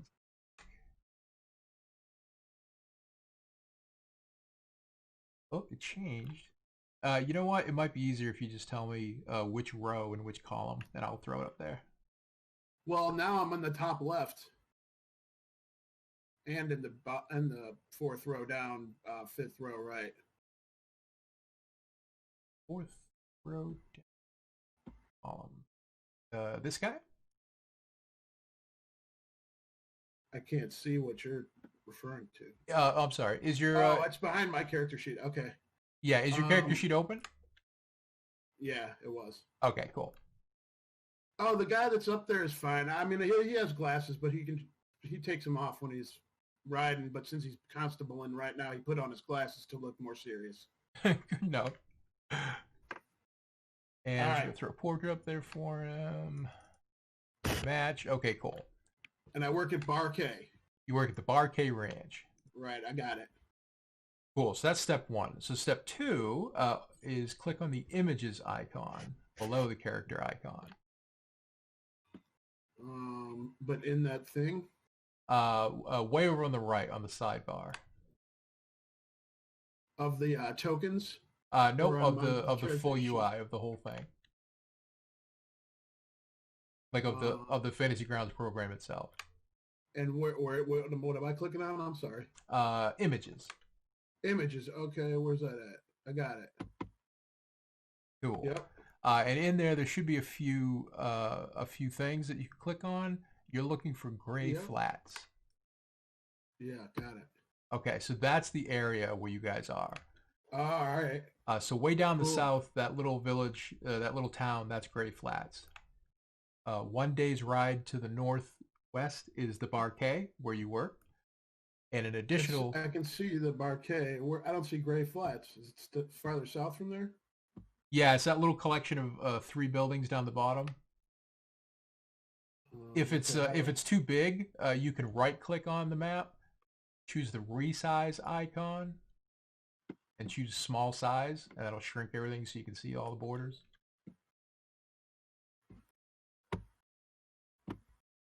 Sometimes the map's not real okay. funky. Yeah, it is a little wonky, but I got you. All right, cool. I can move it. So Gray Flats, got it. Gray Flats. So 1 day northwest of Gray Flats is the Barquet, and 1 more day is Tombstone. And you can also see Fort Grant, which is the U.S. Cavalry Station, the St. Francis Mission, which is down there, and then up to the northeast is the Needle, which is this humongous mountain, and unsafe territory, Apache lands, in those canyons. Over the Needle, okay. And Tombstone's a big town? Tombstone, yes, is currently undergoing its big silver explosion. So money's coming through there. It's a big city. To you, it's the big city. That's right. The railroad has come by. It's a whole big happening thing. Okay. So your part in the story actually just started a few minutes ago. It was Enrique. He came to the constable's office looking for the constable, and he was not aware that you were taking the constable's place. Uh-oh, you okay? Oh, no, I said I don't like the sound of Enrique coming in. Oh, no, he was just coming to fetch you because he explained that he and a few others were hanging out at the Rusty Horseshoe Saloon, a couple streets over, and Scabby Jim, a prospector, a well-known local prospector, just sort of stumbled in out of the dark with a bullet wound to the back and expired on the floor. Wow. So you went and to investigate. They told you that he stumbled in. He dropped a piece of gold, which is about the size of a marble, worth probably $50-$70. And you took the body back to your cell. And I think that's pretty much where we left off. You're just kind of hanging out with Enrique. And what was the guy's name again? Scabby Jim. Scabby. So is Scabby dead? Scabby's dead. Right. Okay. He is now Scabby dead, Jim. Did I commandeer the gold, or who took the gold? The gold is currently locked in the safe at the Rusty Horseshoe. You told the owner, Joshua, that he could hold on to it, and that if the sheriff in Tombstone needed it for anything, he would contact him directly. So that's the Rusty Horseshoe. Rusty Horseshoe. Okay. And as far as everybody knows, Scabby Jim has no kin nearby. There's no one else to really get it, so it's kind of a finders keepers situation. Yeah. Okay. Cool. Has everyone else filtered back in? So to be clear now, what's his face is back, and the guy that has gout in quotation marks and bleeding, from the mouth is now back. No, he is not back. The Constable White is still in Tombstone. The replacement constable that was brought back is actually now the other player character, the Cowhand. Alrighty, excellent. Sorry. And he was recruited to take the constable's place. Awesome beans. I hate when that gout flares up and you start bleeding out of your butt. Yeah, that's no good. That's that's a rough day. Let's see. Is Paris's RPG Man, you guys back? Amulum? I am back. I'm here. Excellent. Okay. So we all on the same page pretty much? Anybody got any questions? Cool beans. Okay. So when last we left off, we were in the constable's office with Enrique, yes? And the constable. Yeah. Acting constable. Yes, acting constable. Have I We just got done reminded sharing have I a re- drink, have I so- reminded Enrique that I am just the acting constable? You have, yes. Okay. Yeah. Yep, and we just shared a drink, so we're all good. Shared a shot of Yeah. whiskey, yeah. Sure. You Sure have is. not complained about this not being what you signed up for. Say again? I said you haven't yet complained about this not being what you signed up for, taking this job for a few days. Well, I'm getting ready to. Don't worry.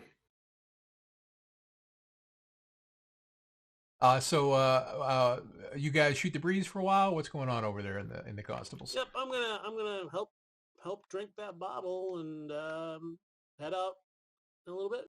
All right. Well, if the constable gets free liquor around here, I'm going to take advantage of that perk of my temporary position. So if it's free, I'll avail myself. Absolutely. Just out of curiosity, are you guys socially drinking and having a good time, or are you just getting wasted? Socially drinking. Socially, yeah. Fair enough. Well, I mean, I am Mexican. I don't know.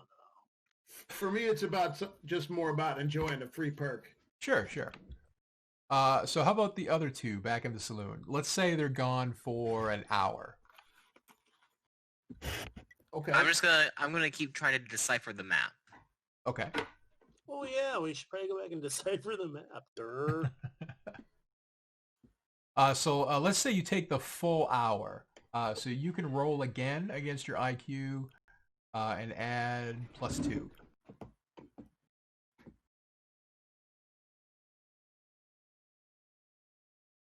Yes. Bam. Or adding a +2. Yeah, as a bonus. Yeah, his IQ instead of being a 13 for the purposes of that roll is a 50. Big brain. Big brain on Brett. And the lower you roll, always the better. So you've been staring at this thing. You've been looking at it different orientations, trying to figure out what it could possibly. And the only places up north that you know that Jim prospected at were just flat. Just no real features. Just he would pick a hole or pick some ground next to a stream and go at it. But the way he has drawn these dotted lines, they're kind of wavy. And at first you thought maybe he was just extremely unskilled, because he is. But in addition to that, you think you're getting the vibe that he was trying to indicate with the waves hills, that the ground was very uneven, very up and down, that there was a lot of elevation differences. That's all.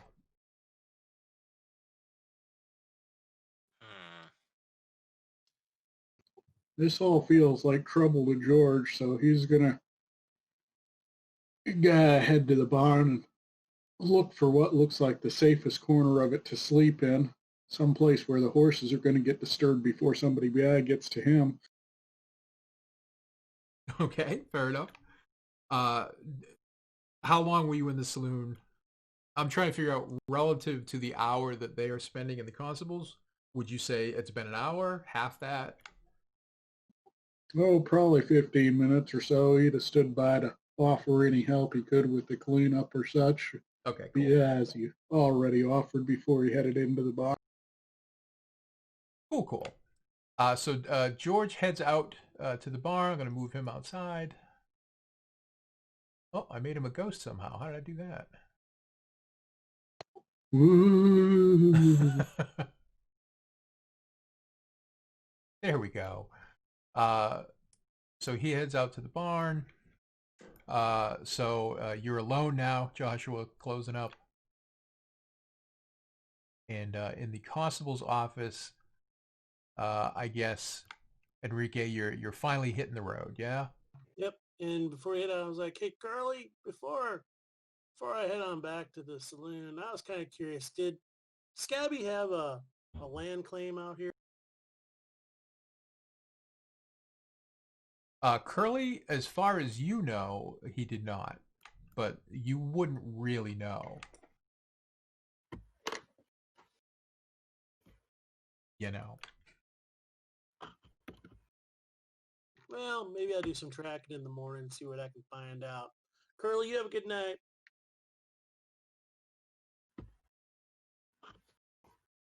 You with us, Curly? Oh yeah, I'm here. Sorry. Oh, cool, cool. Sorry, gentlemen. Sorry, gentlemen. Wait, so Uh, are Carly and George still at the constable's You office? got my name there for a minute there. Yes, Curly was just George was just leaving, and Curly is at the doorway behind him to lock up once he leaves. Has Scabby been all cleaned up and taken care of now? Not even remotely. No, you just Oh kind no, I got to deal with this. Okay. of. All right. So yeah, Scabby is forlornly saying goodbye. Yes, exactly. Yeah. Oh, I'm sorry. Curly is forlornly saying goodbye. So George and Curly, please give me perception rolls.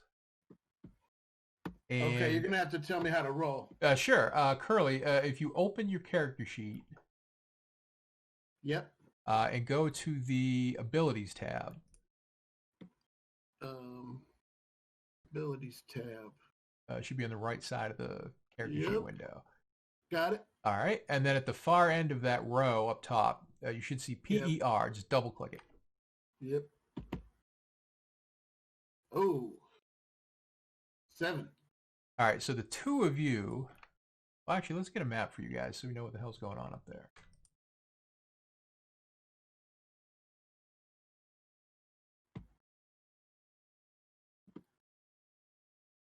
I'm looking at the map already. Now, my question, other quick technical question, is there a way, how do I mute myself without having to go back and forth from Discord? I don't think you can, unfortunately. If you have push the talk on, it'll only have you talk when you hold down the button. Yeah, that's not good either, though. Okay. But you don't have to have Discord open. You don't have to have the Discord window open to do that. Oh, if I do that in Discord. Gotcha. Okay, yeah, that's what I'll do. Thank you. So this if you don't have a silly custom keyboard with no extra keys like mine, it's easy. I just put up a generic desert map, which we're going to use for the town street.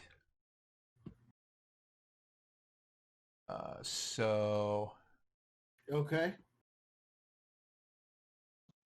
That excellent drawing there is the constable's office, and then a little ways across the street, there's a few more, and then running right down the middle, of course, is the road. Kills me. You can't. Okay, how do I access this map? It should be in your images and maps icon over on the right sidebar. Hey, Mook. Yeah. That's another thing that kind of surprised me. You can't change your line thickness. Yeah, that is a little weird. You can in Unity, which is the next iteration of this program, but unfortunately, it's not publicly available yet. So we just got to hold out, fellas. Sweet. And so, which map are we looking at? This is generic desert. Generic desert. Gotcha. All right. With some gigantic mushroom tumbleweed things. Indeed. And I changed it to constables just so it's a little easier to track. So let's see. We got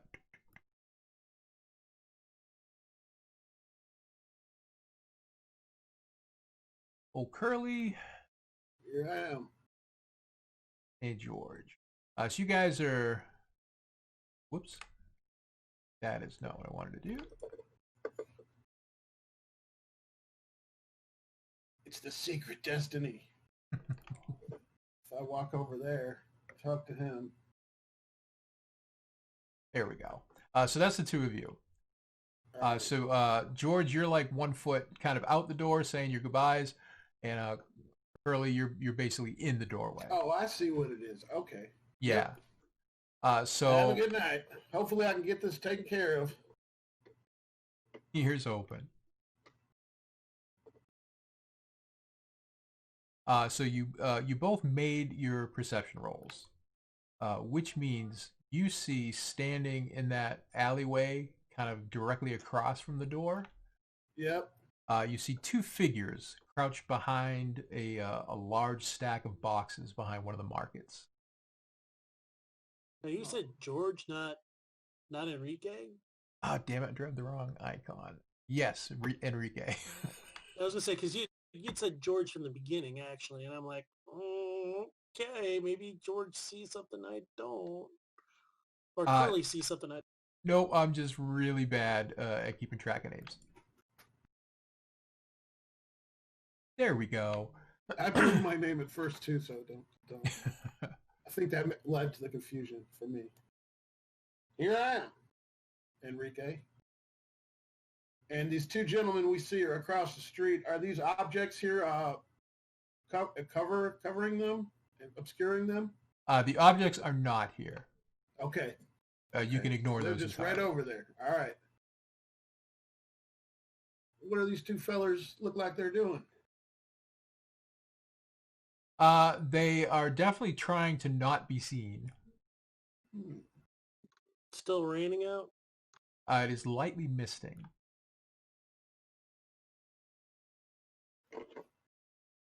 But they are definitely like facing your direction. They are not aware that you have seen them, but they are clearly looking at you. And I say, so Enrique, do you see them 2 fellers over there?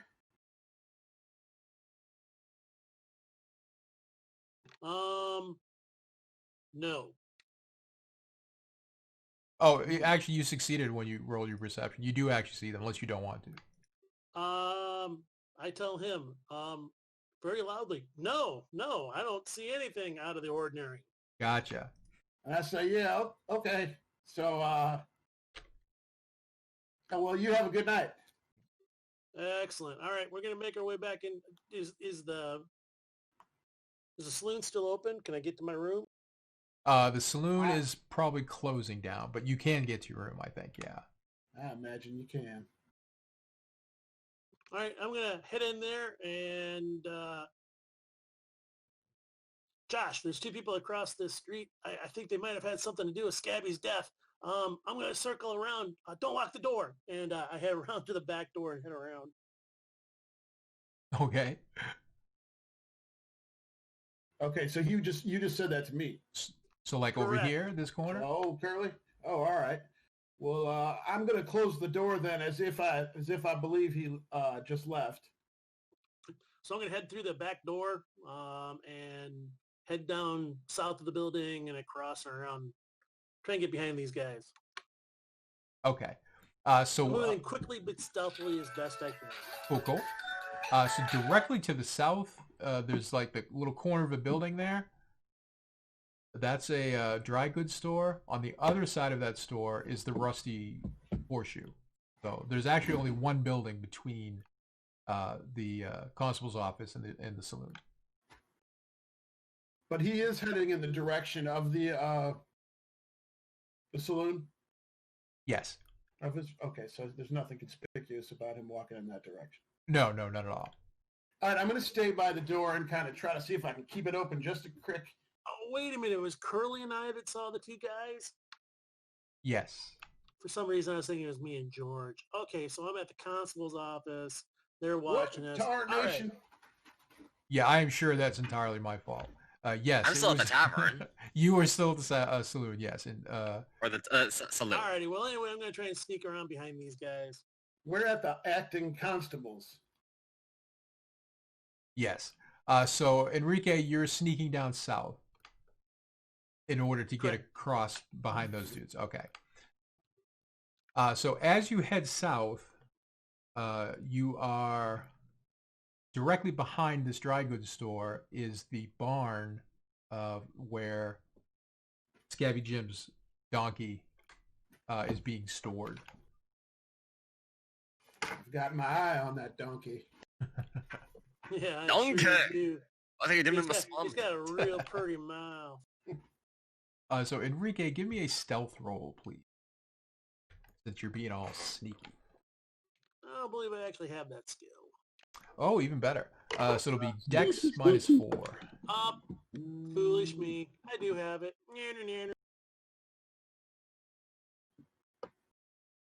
Didn't roll very good, but I rolled it.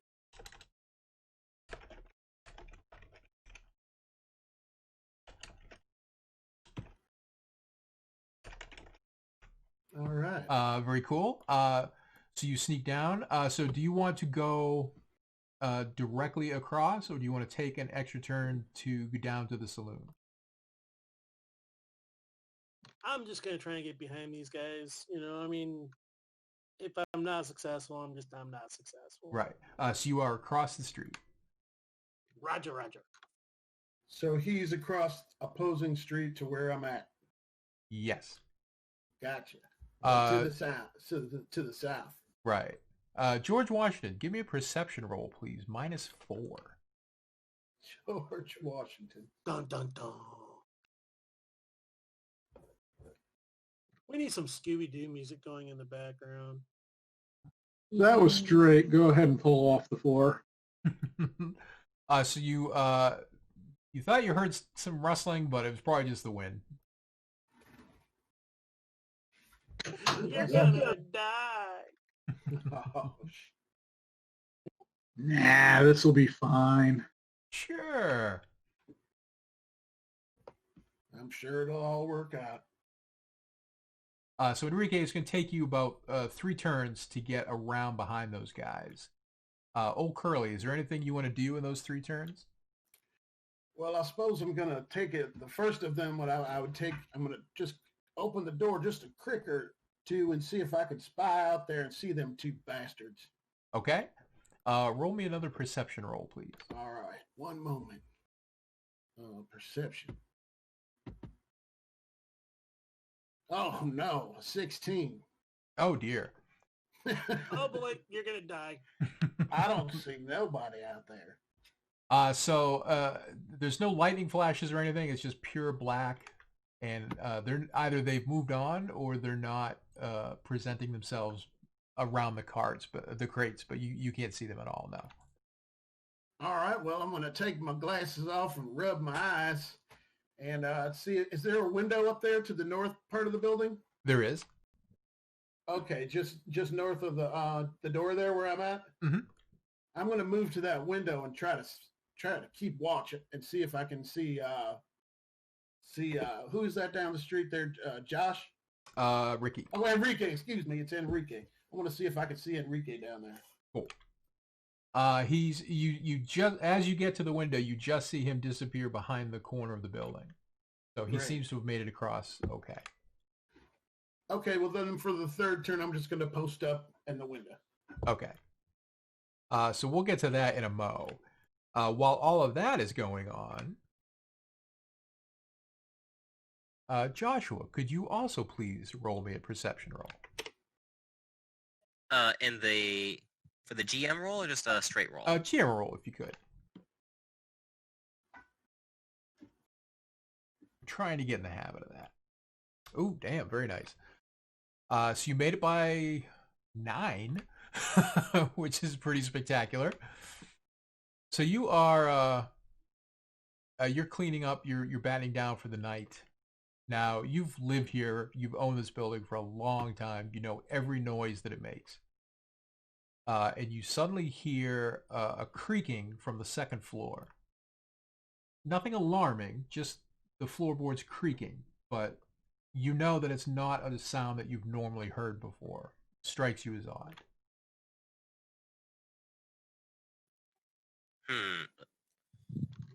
Can we have the wind-up clock striking midnight at the same time? Only if dramatically appropriate. And then, of course, the Scooby-Doo music starts up with the synthesizers. I'm going to go, and it's coming from the 2nd floor, correct? Yes. And who's in tavern with me again? And Sticky Pete's Scabby Jim's no longer here. He was taken away. He is, and George is George with me in the tavern? He's in the barn. Oh, in the barn? Yep. Okay, so I know it's definitely not him. Definitely not him.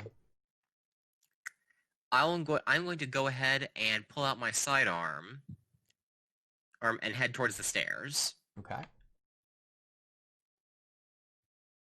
I know you're up there. Come on down.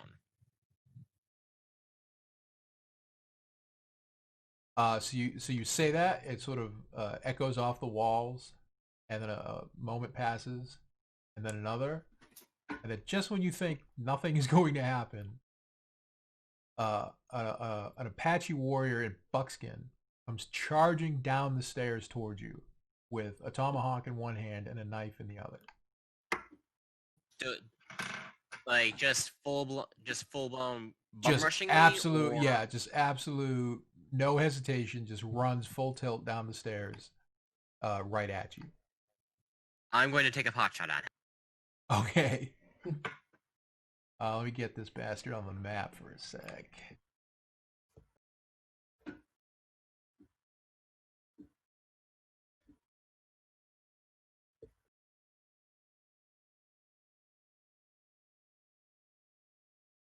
There he is.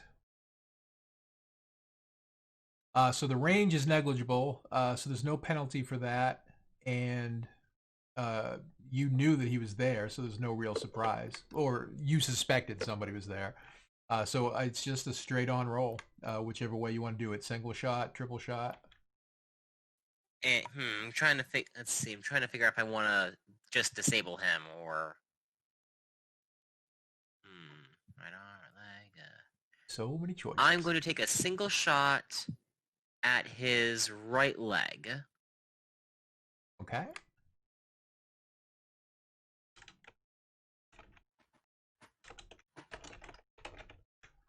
So that is -2.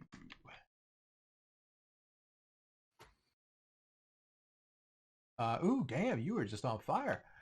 So that was a single shot, or no, all three? Single shot. Single shot. In the leg. So you definitely hit him unless he dodges.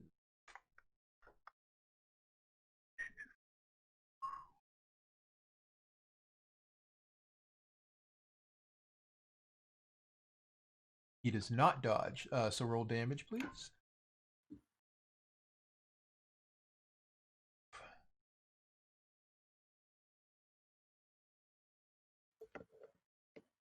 So basically what happens is he comes screaming down the stairs. You raise your weapon and you fire into his leg. And it hits him dead center in the thigh. You can hear the dull thud of bone shatter. And he just sort of falls down the stairs almost comically and just slides to a stop at your feet in an ever-growing pool of blood. It looks like you've had some first aid training. It seems like you likely nicked the artery. I'm going to go ahead. What kind of weapons does he have again? He had a knife and a tomahawk. He has a bow, but it's on his back. It's not ready. I'm going to kick the knife and tomahawk away from him. Okay. And holster my gun. And see if I can do some first aid on his artery. Okay. So give me a first aid roll, please. And George Washington, give me a perception roll. Did I miss something? Why do we shoot this guy again? He was charging right at me with weapons drawn. You can't take any chances with them. Where? And I just remembered one of my attributes is gifted healer, so I've got +2 to first aid skill. Oh, that's why you first aid so damn high. Okay, cool. Oh, success by 9. Damn. Yeah, you're like a world-class surgeon in this place. Well, ain't the first time I've had to patch up a bar fight. So you fire. It just in the space of a second or two. He rounds the corner, you fire once, he falls at your feet, and you just kind of shrug, put your weapon away, and start trying to bandage him up. Meanwhile, George, out in the barn, you hear a single gunshot from inside the saloon. Oh, fuck. I knew these white boys was going to get us into trouble. You just roll over, go back to sleep. And I'll pull my 6-shooter out and start moving cautiously. I don't think I have any stealth, but I'll start moving cautiously back into the saloon to see what the hell's going on. As best you can, okay. If you have stealth, give me a roll, please. If not, it's Dex -4. Is the Apache unconscious or screaming in pain or? He seems conscious. He's not wincing in pain, but he's sort of in and out of consciousness. Again, this guy was inside the saloon? He was on the second floor of the saloon, yes. Oh, that's right. Okay, yep. That's what I missed. So George, you sort of quote unquote sneak around the building, and you come into the front of the saloon just as Joshua is finishing up. What you see is... Do I hear him come in? Yes. I immediately draw my gun and aim it at George, just completely automatic. Sure. So that's what you see, George. You see the business end of Joshua's pistol as you turn the corner. Settle down there, Joshua. Looked like you had a spot of trouble. Ain't the first time someone's got shot in this saloon. Probably ain't gonna be the last.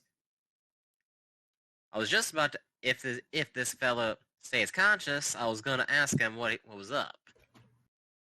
He looks at you and goes, I lost my key.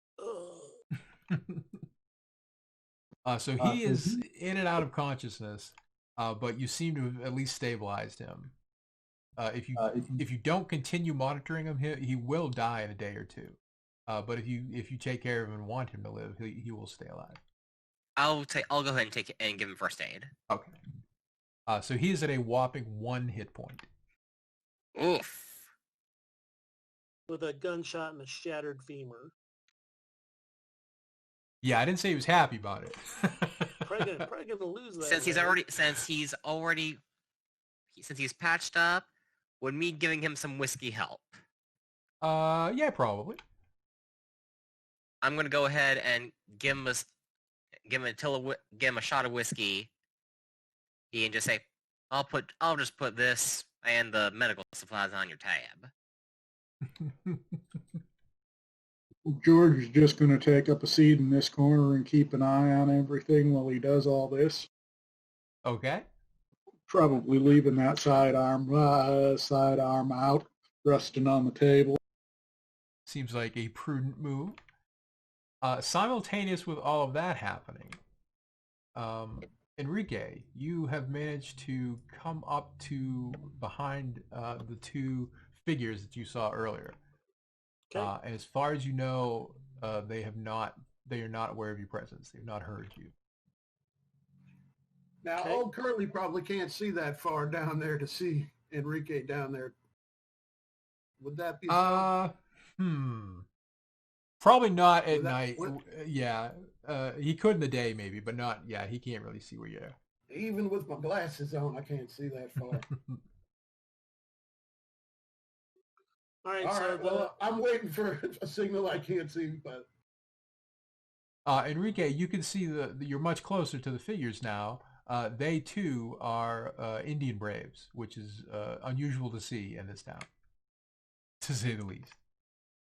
do I recognize tribe or affiliation? Let's see.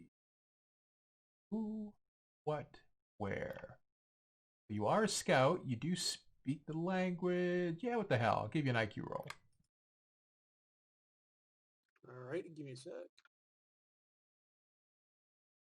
And no bonuses, negatives. Yeah, just a straight. It's actually your scout, but it's the same score. Oh, very nice. Yeah, you do recognize. They're definitely Apache, and they seem to be from the tribe that is just constantly butting heads with Fort Grant over there a little bit to the east. Can I get another opportunity to try to see what's going on in the alleyway from the window point of view? Yeah, sure. Give me a perception roll, please. Okay, 1 second.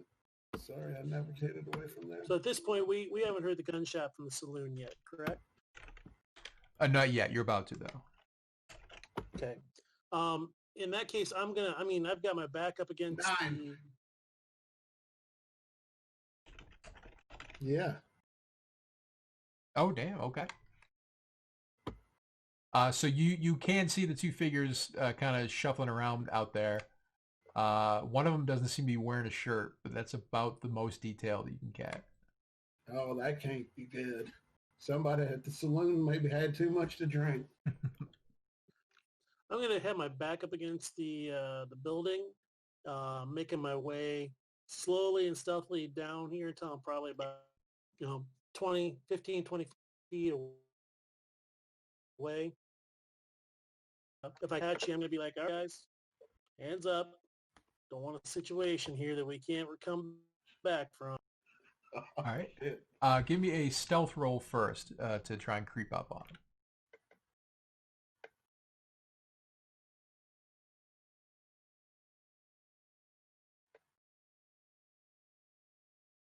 Okay, let me roll their IQ.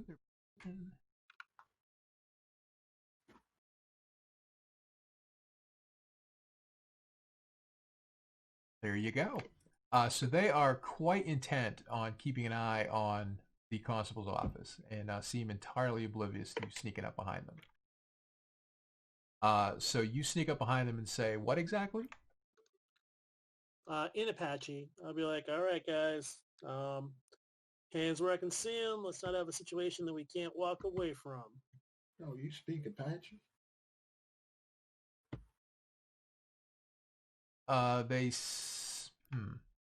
They're startled for sure. Nobody expected the Spanish Inquisition. Bring out the fluffy cushions. They start to turn around when everyone can now hear a gunshot from the direction of the saloon. Everyone? Yes.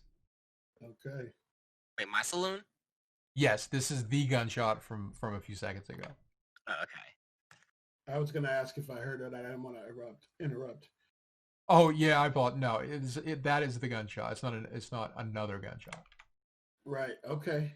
Well, then I would say that by that point, then I had been already moving towards the door, thinking that something's going down in town, and maybe they're two fellers across the street with no shirt on, might have something to do with it.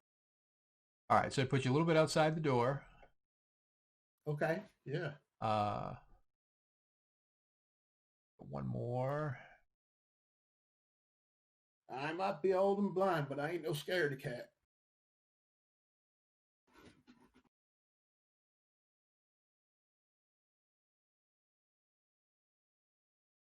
There we go. So they're both facing Enrique, so their backs are to you.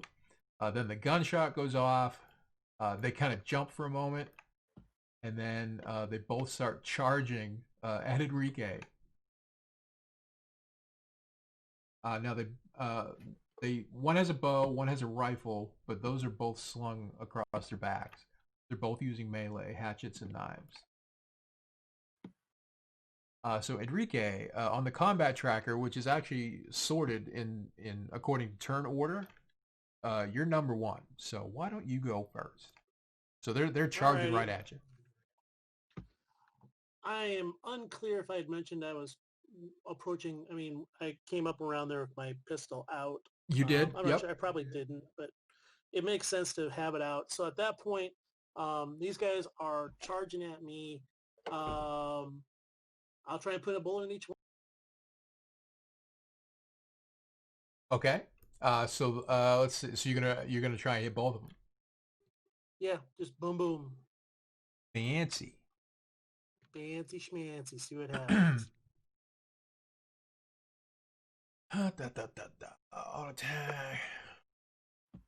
So what would you like me to do? Am I fanning the trigger? Or is this 2 single shots? Probably do the 3-shot, the fast trigger. But there'll be 1 bullet per. So basically 1 bullet for the guy on the left, 1 bullet will pass between them, and 1 bullet for the guy on the right. All right, so essentially fast trigger then. Yeah.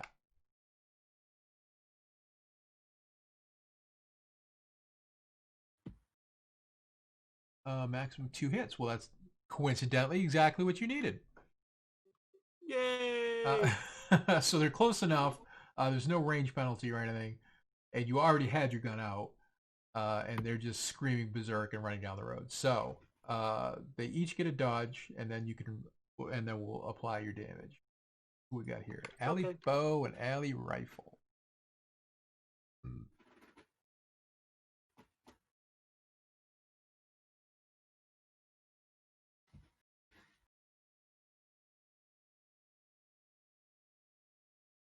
So the rifle guy, he just sort of jukes a tiny bit to the left, and your bullet wings him just minutely on the shoulder, but he's actually not hit. Unfortunately, Ali Bo is not quite that lucky. So his damage was, let's see, 11. Nope, that's not right. Oh, it is right. There it is. So yikes. Did I mention firearms are very lethal? I think you did.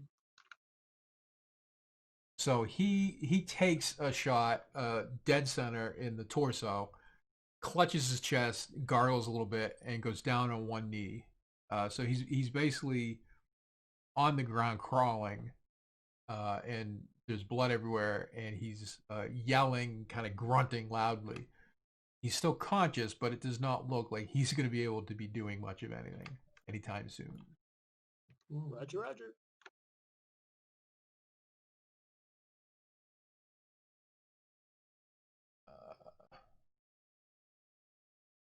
Okay, So and then who's George. Oh, I'm sorry. Go Josh ahead. did. No, it's okay. Here's Old Curly. So Old Curly Quinn, this is what you have seen across the street. Muzzle flash. One of the Indian Braves, you can now see that their Indian Braves has fallen. But the other one is still charging Enrique.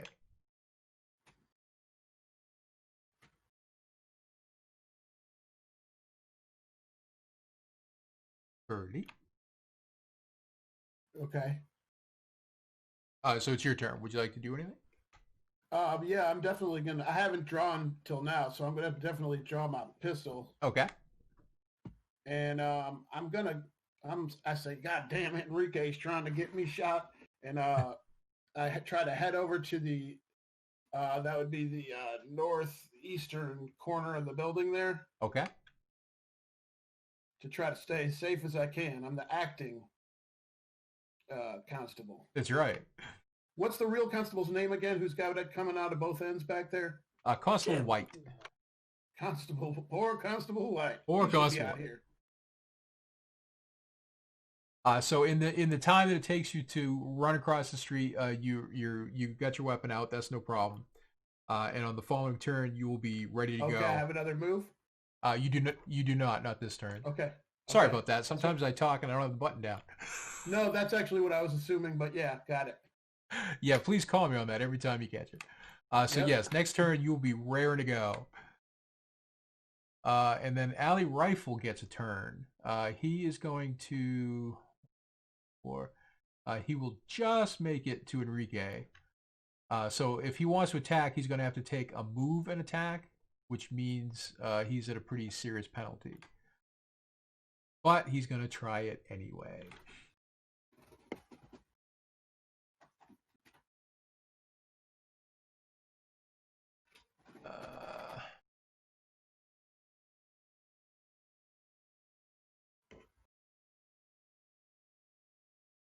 So he has successfully stabbed you, Enrique, unless you can dodge. That should be on the the combat tab of your character sheet. Quick question about Yeah. that. Does my brawling come into effect at all with this? You can parry instead of dodging, which for you is... your parry is an 11 and your dodge is 10. So your parry is better. So why wouldn't you just use your parry every time, you may ask? That's because you can only parry once at your full value, and then it gets penalized every time you use it beyond that in a turn. Whereas dodge, you can dodge as many attacks as happen to be coming your way. So you're trying to intercept his hand with your brawling instead of getting out of the way. Is that right?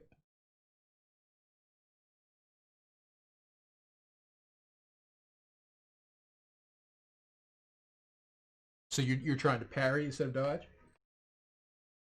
Yes. Excellent. Okay. So he would have stabbed you, except you were such a skilled unarmed fighter. You managed to block his arm with your arm, and the attack does not hit. So you remain undamaged.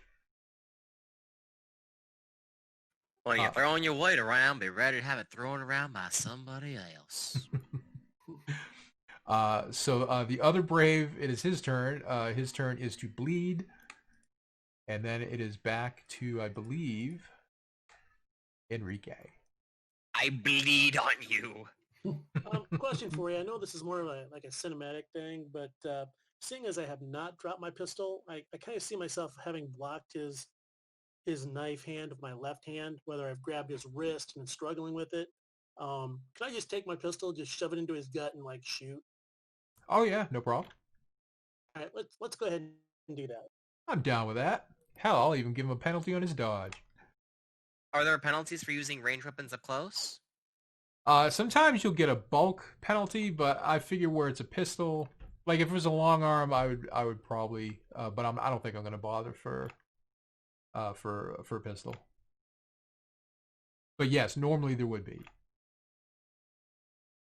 So are we doing probably just a single shot, correct? So Enrique's Because I gonna don't have gut both shot him. hands. Okay. Yeah, this isn't like a rotating cylinder gun or anything like that. I have to cock it each time, correct? Actually, that's entirely up to you. Yeah, we'll just do one Okay. shot. Roll away. Oh, that's oh, you did already hit. 8. Very good. No, wait, I'm confused. Hold on. No, I did not do it. I'm sorry. I did this Okay. backwards. So. No big. So we'll keep the 8. That's pretty good. All right, so there you go. That's a Okay, so that does hit. Yay.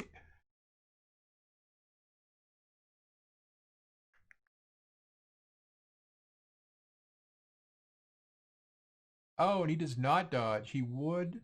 Oh, he would have missed anyway, but with the penalty, he definitely does. So yeah, so you just gut shot him for 8 points. awesome. Just for the giggles. So he grunts. Oh, it would have been 10. All right. Well, that'll teach me to throw my dice out of sequence. Regardless, it's still a pretty gnarly wound. So he does not make a noise. He's completely wordless the entire time. He just basically bites his lip and sucks it up. But he does crumple over. He doubles in half, and he's on his knees on the ground in front of you. But he's still clutching the knife and the hatchet. Do I hear this go? I hear this, right? Or is this way somewhere else? No. Yeah. So I was just about to say. So while all this is going on, you have heard gunshots from outside that are not your gunshot. Can I leave this Apache? Can I leave this Apache unattended? If he is unconscious right now, but he's not bound. So if he wakes up, something might happen. But he's healthy, right? Like he's stabilized? Yes, he's not going to die if you leave him alone for an hour or two. Do I have anything behind the bar specifically reserved for restraining drunks? Probably. A standard procedure. Like a pair of manacles or a rope? Probably rope. Yes, no, why don't you keep an eye on this one? I'll go check out them others. That works too. And I'll just go ahead and tie him up. And I'll also tie him to something that looks relatively sturdy. Okay. How about do I have to roll for not tying or something? Like a potbelly stove. No, it's a little below the level of resolution I think I'm shooting for here. So that'll only take you like a turn. So you'll only be one turn behind the outside. So you are trussing him up. Joshua. Oh, I'm sorry. I skipped George. George, what were you doing again? You were heading out to see what was going on the street? George Washington. Georgie. Oh, yep, heading for the door. Yeah, okay. That push to talk It was thing. way back in the alley. So you're heading towards the gunshots to figure out what the heck's going on out there. And Joshua will be behind you presently.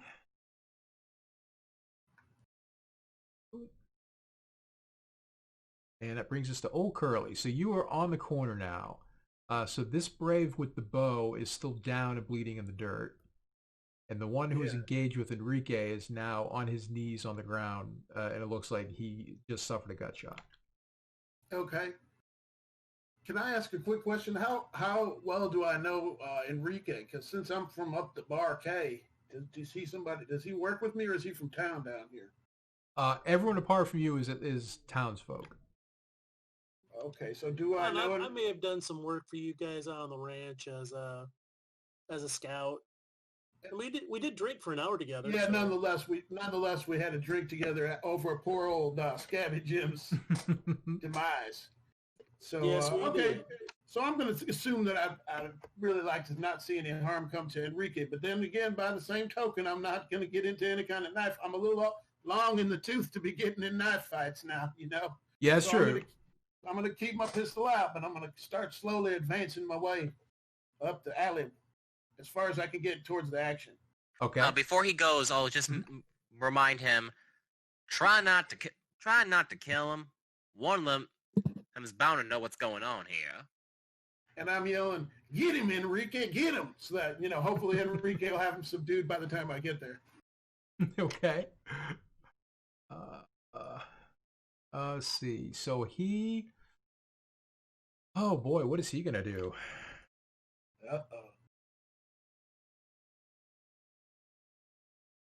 Does Enrique speaks Apache, doesn't he? That's unfortunate. He curses at you from the ground, Enrique. He calls you a thief, and he accuses you of stealing food from the mouths of his women and children. Gosh darn it. This is the first guy that got shot, or the second? This is the second guy. So he's down on his knees. Correct.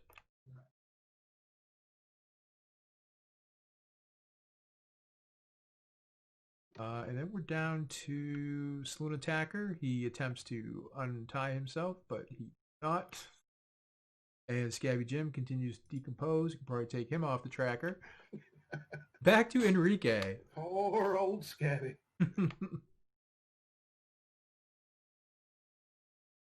He was a legend even up at the ranch. His reputation extended. Enrique, what do you got going on? I'm going to disarm. I'm looking down at it, was in an Apache. I was like, look, I don't understand. You didn't have to do this. We could have come to some arrangement. Not all pale skins are the same. What are you talking about? He gets up on one knee, not in a threatening way. He's still barely able to stand.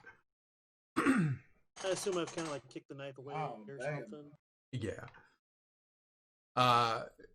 He says, without that, we cannot feed ourselves. Without that, we cannot trade for what we need. What trade without what? What the old one took. The disrespectful one. The one with the scabs all over his face. Scabby? What'd he take from you and your... And he looks back at the other brave who's kind of bleeding out in the dirt, and then he lunges for you, completely unarmed. It looks like he's trying to grab your throat to throttle you. Of course. I'm glad I backed away. Oh yeah, he's not going to make it. But you have time to react, but that's what he's trying to do. Seeing as I do actually have brawling, I'm just going to throw a knee into his jaw and try and knock him out. All right. He's already pretty weak, so assuming you don't just completely blinds the roll, that should be fine. Sure. Kick or punch. Which is it? Actually, just punch. Yeah, it's punching. No. So you do actually punch him. You connect, but it's not hard enough to do any actual damage. Because he's so weakened, he falls. You know what? He falls back. Just because nobody's done it yet, I use my luck. There you go. Okay. So roll brawling twice more. Here we go. I'm sorry, what did you say you were going to use your what? My luck. Oh, your luck. Okay. Yeah, everyone should have an advantage called luck, and you can use that once every 60 minutes. Okay. A handy one to remember. Duly noted. So who's using luck? Enrique is, because he missed that punch. He really wanted to knock this fucker out. So you do, in fact, connect with him. It's possible you broke his nose, but he is now unconscious and in the ground, or on the ground. Roger. Very different. He's not in the ground. You just punch him so hard he dug his own grave. No, you planted a lapati tree. Get him, Enrique. All right, now if we're playing Halo, I just teabag him a couple times. So George and Joshua, you're kind of coming up on the tail end of this scene now.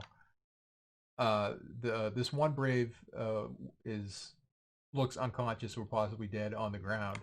This other one, a little further in the alley, is breathing heavily and seems to also be unconscious. And you see Enrique and old Curly standing there. I'm gonna try and do first aid on them. Both of the braves? Yes. Okay. We'll do the one closest to you first.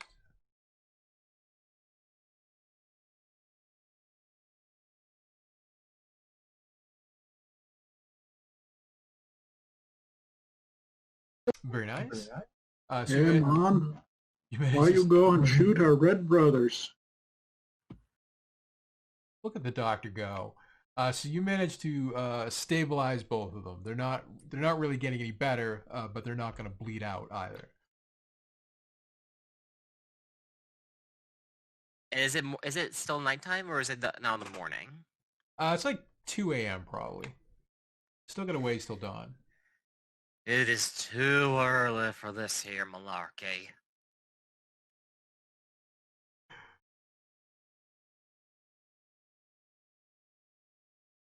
The rain has finally stopped, so that's something.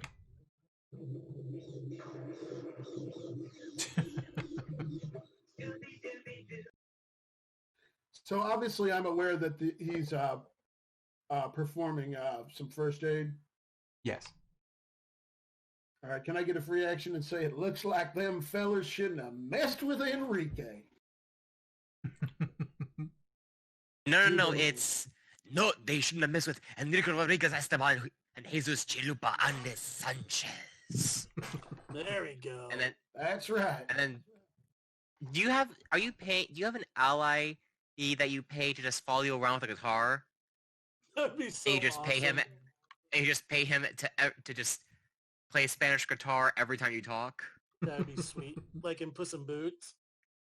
A Exactly. personal bard. Okay, so Mook, you need to have for the updated version of this adventure, you need to have Enrique have an ally that does that. I'm on it. Oh, nice. Bonus points he can hit people with the guitar, but for now, just have him just every time Enrique talks, just have him play the guitar in the background. I like it. So it seems to just be the four of you out on the street. The gunshots have drawn a few like open curtains, people sort of looking out along the street, but no one is in any particular rush to come out and see what's going on. Nothing to see here. Mind your business. I'm the acting constable. They are more than happy to oblige.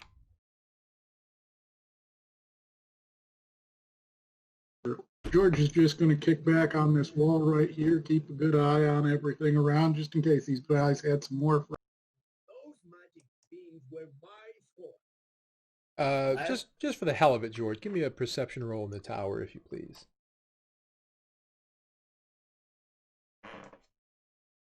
Sure, what could go wrong? Exactly.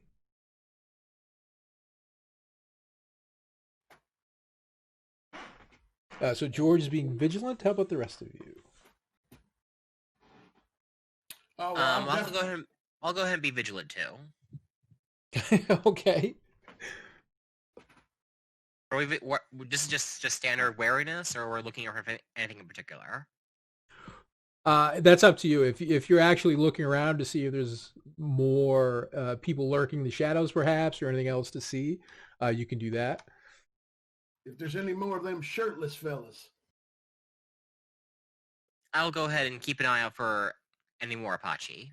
Okay. Do you want to make a perception for that? Sure can. -4. And I put that in the pyramid eye. Thank you. All right, I am banning your virtual dice, sir. So Joshua. Don't worry, my bad rolls will make up for anyone's good rolls. As the alley is getting situated, people are battening things down. You've taken care of the Braves, you've stabilized them, you're looking around. There's a flash of lightning, and you see a figure atop a horse. It's got to be a quarter mile away. Way out there on the plain. Standing there, taking in the scene. Obviously, you can't make out any real detail, but there is definitely someone way out there watching what has transpired here in the South. Hopefully they can see that I just patched up these guys who were near death. Hopefully. But you were the only one who sees that. I'll let everyone else know.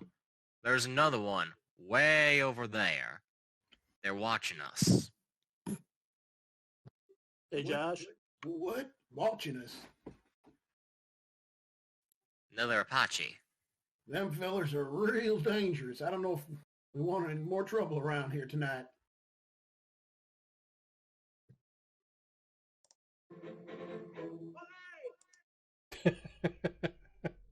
I'm sorry, I already asked the real constable's name. Can you tell me one more time? Oh, sure. It's Constable White. Constable White. That's right.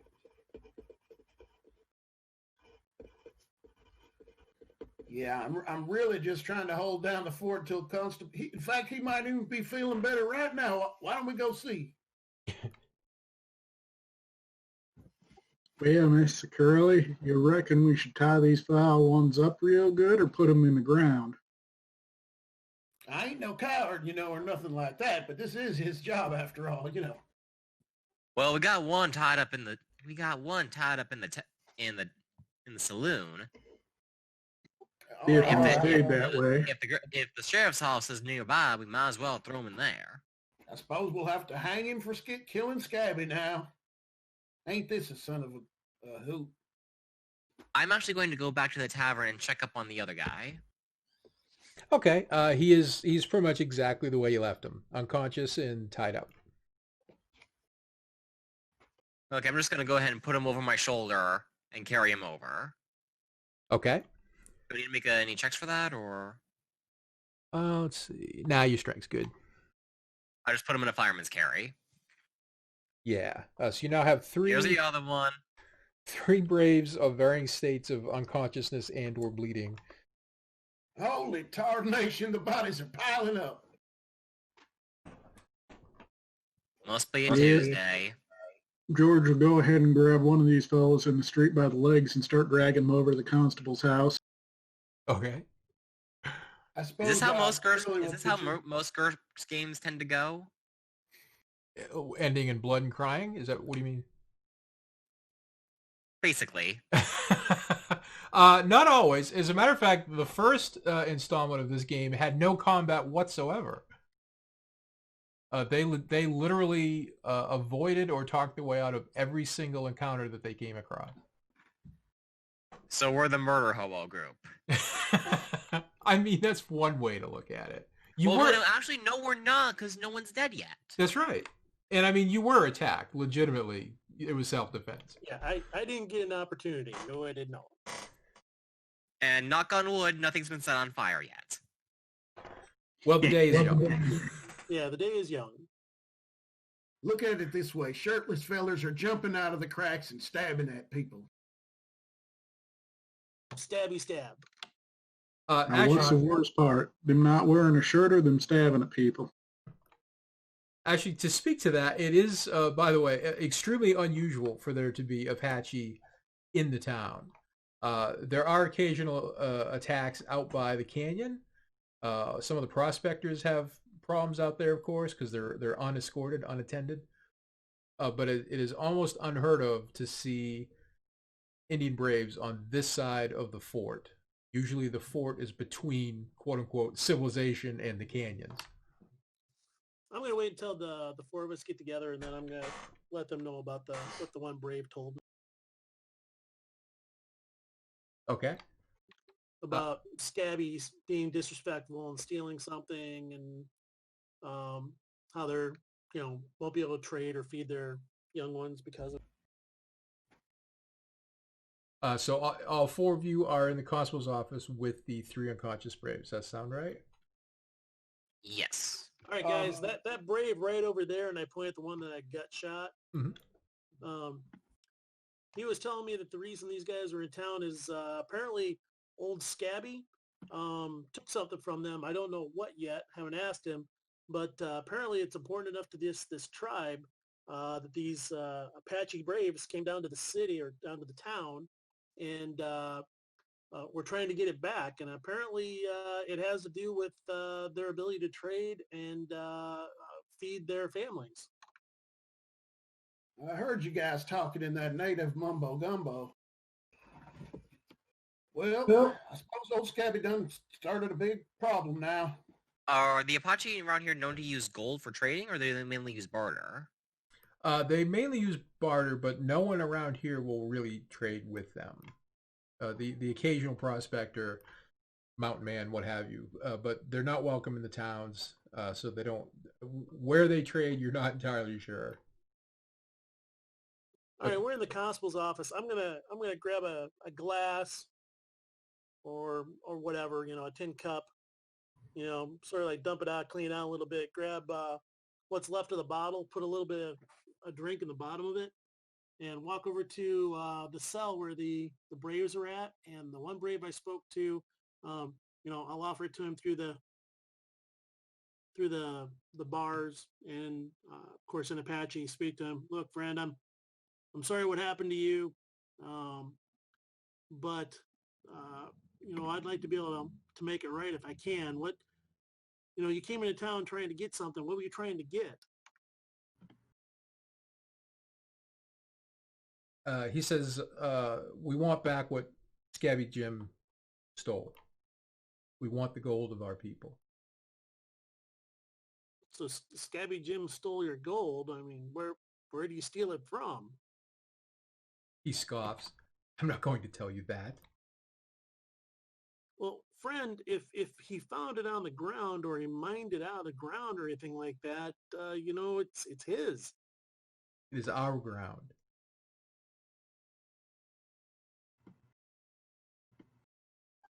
Brothers, I reckon he has a point. Well, that's a conflict of interest. John, they promised me Does anybody 48 besides me speak as Apache? well. I think one other person does. Yeah, I don't. No sprechen ze Apache. Yeah, I think All you're right, the only maybe one, it is just Scout. me. Yo hablo español. Yeah, también. Hushbecken. Anyway, I give him a bit of a sad look, and I sort of like look down at the ground and kind of shake my head, and look back over my shoulder at the other guys. And apparently, we've got a bit of a land claim problem here, guys. Apparently, Scabby Jim found that gold, but these guys, these gentlemen, these Apache Braves are saying that it was on their land and therefore it's theirs. They won't tell me where he found it or anything like that, but that's where we're at. Do I Scabby remember Jim, Do I remember the Bible verse? You do. Verse? I'll ask him. Ask him, does this phrase mean anything to him? And I'll just give him the Bible verse. Yeah, he looks like a dog you're trying to teach trigonometry to. He no idea what you're talking about. No, I mean, I asked the guy, who here speaks Apache? Enrique? Yep. Yes. No, I asked Enrique to translate for me. Oh, right. I'm sorry. I thought you were asking the Brave if he recognized the hymn. All right, I'll translate it. I raise my finger and say, now, speaking of that gold that Scabby had, I think I'm going to have to constablize that for evidentiary purposes now. Well, the biggest problem I see in this is that Scabby didn't have a claim. So if these guys have a claim on the land where Scabby found the gold, it's theirs. Clearly, this is a matter to be resolved when Constable White gets back. Wouldn't you say? I don't know. You're the acting constable, so act. My preference is to not act where not necessary. My daddy taught me that. Well, I appreciate it, but I'm sure Jesus didn't want to get up on the cross either, but he did. You saying Jesus didn't like my daddy? No, I'm just saying that he probably didn't like being hung up on a cross, but he did it anyway. Well, plus, this happened under your watch, so technically you do have this is your responsibility. Constable White understands. He's, a friend of mine, and I'm a man of advancing age, as you all can see. I prefer to dispose of this matter in the most easiest possible manner. Okay, let's give him the gold and call it done. And we just bury these fellers out in the woods somewhere. They're not dead yet. Oh, right, I forgot. They are not dead yet. They can dance and they can sing. Well, not yet. Take a look at You that thinking map I should let him go? Would be a strange day indeed to see a white feller give some property back to someone. Yeah, but if nobody has a claim to the property, then there's nothing to give back. Yeah, there's no need to keep him here in the constable's jail either. It's filling up the place, and we might have need for these cells for our own shirtless folk. Hey, Josh, do you have that map, hymnal thing? Would you mind if I take a look at that? It's just no time for prayers. Here you go. Thank you. I will go ahead and take a look at it with my amazing wilderness skill. Fair enough. Joshua, I don't want to forget. What exactly were you trying to have translated? I don't want to miss that. The Bible verse that Scabby Pete had torn out. Oh. Because if the Bible verse was torn out with the map, then there's probably a connection. And if the Apache say the land is theirs, but they don't want to say where it is, I figured maybe the Bible verse might be a clue. I gotcha. To the so map. you're asking Enrique to translate it from Spanish into English. From Spanish. You're a dang blame genius. I would have never thought of that. From Spanish to Apache, or whatever the equivalent is. I see. To see if they notice any connection. Gotcha. Well, that's just a hypothesis. Like if there's and if they react like there is, then we know that they're related. Gotcha. Okay. Now I think I understand. Enrique, that's kind of taxing. Why don't you give an IQ roll, just a straight IQ roll, just to see how accurate your cross-language skills are today. That's not bad. Okay, cool. It's done pretty good so far. One thing I do notice going over this, there's not a lot of people that actually own hymnals. The only place that I know that actually has hymnals is Padre McFadden over at St. Francis Mission. How in the hell do you know that? I've done some stuff for the Padre. That fact of information, pretty specific. Well, it's not steam engine science. How do you know I don't keep one somewhere? I'm a real good, strong basis with the Lord. Mm-hmm. You don't seem like the singing type to me. Well, you got me there. It requires... Yeah, brother, Mom, give him 3 more glasses of whiskey and he might be. So anyways, that's Is that going on the constable's tab? And the other thing is, I mean, I'm a bit confused at this because I don't see Scabby as a person that spent a whole lot of time in church, but I could definitely see him snagging a piece of paper or something like that to use for a little bit of business in the woods, if you know what I'm saying. I don't see Scabby as a person who's worth a whole lot of trouble. Now, I just want to stay away from these dangerous fellers. Get involved with them and you get your head chopped off is what I heard. Well, on the other hand, if this gold is up for fair grabs, and this might very well be a map. Well, I'm along for the ride to take a look, but if we go digging too deep, I might have to jump. That's fair. Joshua, please give me a detect lies roll. Enrique, please give me a perception roll.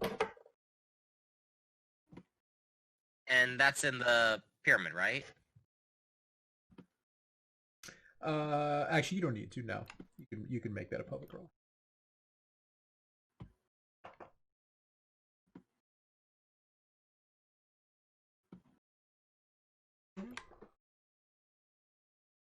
Oh, I forgot. Normally, detect lies would be in the tower, yes, but you succeeded, so who cares? Yes, perception. Okay. So basically, Enrique, you look at the map for a while, you try to sort it out. Nothing's really coming to mind. Like I said, it's not really connected to anything. There's no real context for it. Joshua, while Enrique is translating the hymn to the Apache, the only one that's conscious, he seems just sort of absent-mindedly. He's not really paying attention. The words mean nothing to him. But at one point in the song, he kind of stiffens and looks away. And you don't think anyone else really caught that, but you were specifically looking to see his reaction, and so you did. What part did he react to? Are you asking Enrique? Well, he reacted to some. I'm sorry. He reacted to something there. Do you speak Spanish as well? Yes, I speak Spanish. Oh, my bad. Does too. My bad. Does too. In that case, yes. Sorry about that. Yes, he reacted at the point in the song where it's talking about it's more difficult for a rich man to pass into heaven than for a camel to pass through the eye of a needle. Eye of a needle. Eye of a needle. What? I think that means what it clearly means, which is that the rich folks don't go to heaven, which I've always suspected myself. Cowboys go to heaven. Pass through the eye of a needle, and he seemed pretty spooked at that part. Are there any actual maps in the area, other than the map that Scabby drew? There might actually be one in the sheriff's office in Tombstone. You can't think of one local. Maybe the assayer's office?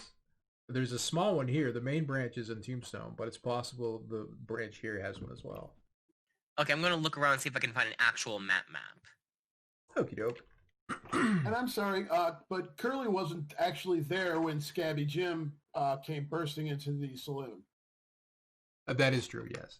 Okay, I was in the office until they came and got me due to the ruckus. That's right.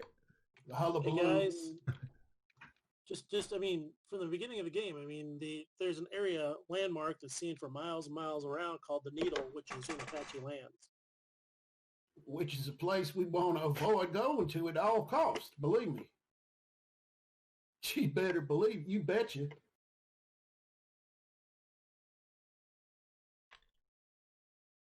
Thoughts?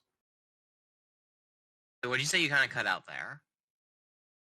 Oh, I said Needles are probably a place we want to avoid going to at all costs. You betcha.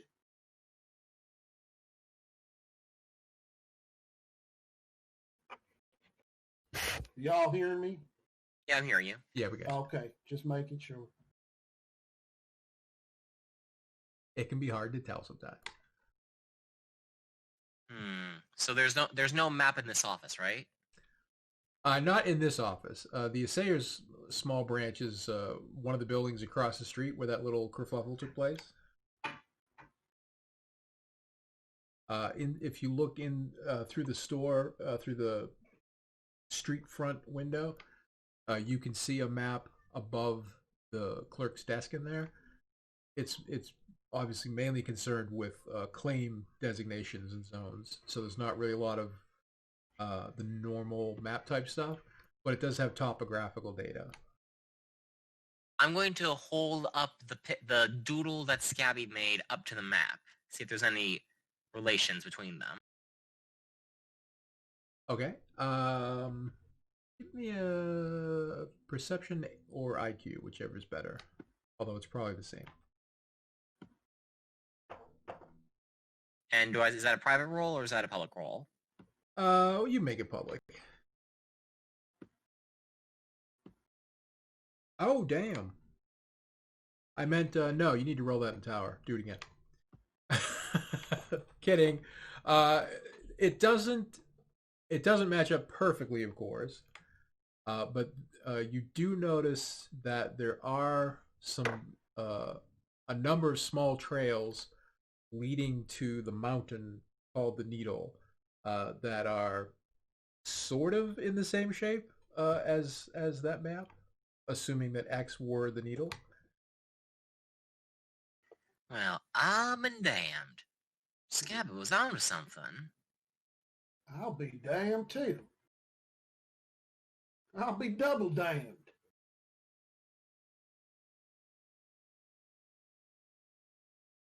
So, what's this mean? Apparently, these here... I reckon Scabby must have found a gold deposit near the Needle, and he wrote it down on here so you remember where to find it. That's engine country. If I take a wild guess, either they didn't know about this gold deposit, or they knew about it, and they don't want us non-engine folk to come after it. Well, sure as shooting, Scabby was up to no good. No defending that. Isn't that what I said just a little bit ago? Does nobody listen to the wetback? Did you say that? I'm sorry. Yeah, but now Something that like that, yeah. Well, now we know there's I an need official. some more complimentary whiskey to keep my mind moving quickly and keep it up. Well, with the now young we know fellas. there's an official connection between the two, versus just Scabby happened to find a piece of gold or something. I suppose you did say that. Now that you mention it. I'd mentioned something about, they claim that Scabby found it on Indian land. If it's, he doesn't have a claim, therefore it's Indian land, therefore it's theirs. I think you went, they're Redskins. No, I call them shirtless fellers. Shirtless feathers, because, yeah, okay. Fellers. Feathers. Feathers. Fel- Shirtless feathers. Just to Now, throw I clearly heard you refer to these individuals, these nice, upstanding young men that have never done a bad thing in their lives as featherheads. I heard you. We're all fellers. Just to throw another wrench into that whole conundrum, the Apache have, as far as the U.S. government is concerned, no legal claim to those canyons whatsoever. There's no treaty in place. In fact, the commander of the fort has a particular obsession in exterminating that particular group, every last man, woman, and child. He just can't seem to find them in those box canyons. I kind of figured that. I'm stepping away for 2 seconds, you guys. Okay. Hey, who's going to exterminate the Apache? The U.S. government? Yes, his name is Commander. He's the commander at Fort Grant. Stoltz, I think his name is. Yep, Captain Stoltz. Captain Stoltz. Captain Stoltz. Well, I do need... Well, this gold would definitely pay some expenses for the saloon, but on the other hand... And I ain't exactly the kind who'd condone genocide. Jenna, what? City boy term that was thrown around every now and then. Means killing of a people. And if this here map leads us to them, then if the army gets their hands on this, the Apache are all gonna die. Which I think is bad. I'm in charge of enforcing the law only. But if there's a chance for me to get some free gold, I'd probably go for it too. Now, that being said, it was not me. It was Scabby who went and caused this kerfuffle. And I don't want to take the blame for it. Do any of y'all? Nope. Right. So maybe we should go see if Constable White's feeling any better. Maybe we should just give the gold back to the Indians and let them go. You think that's all they want? I think so. Well, if I'm willing to ride out there with you, but just to give it back to them.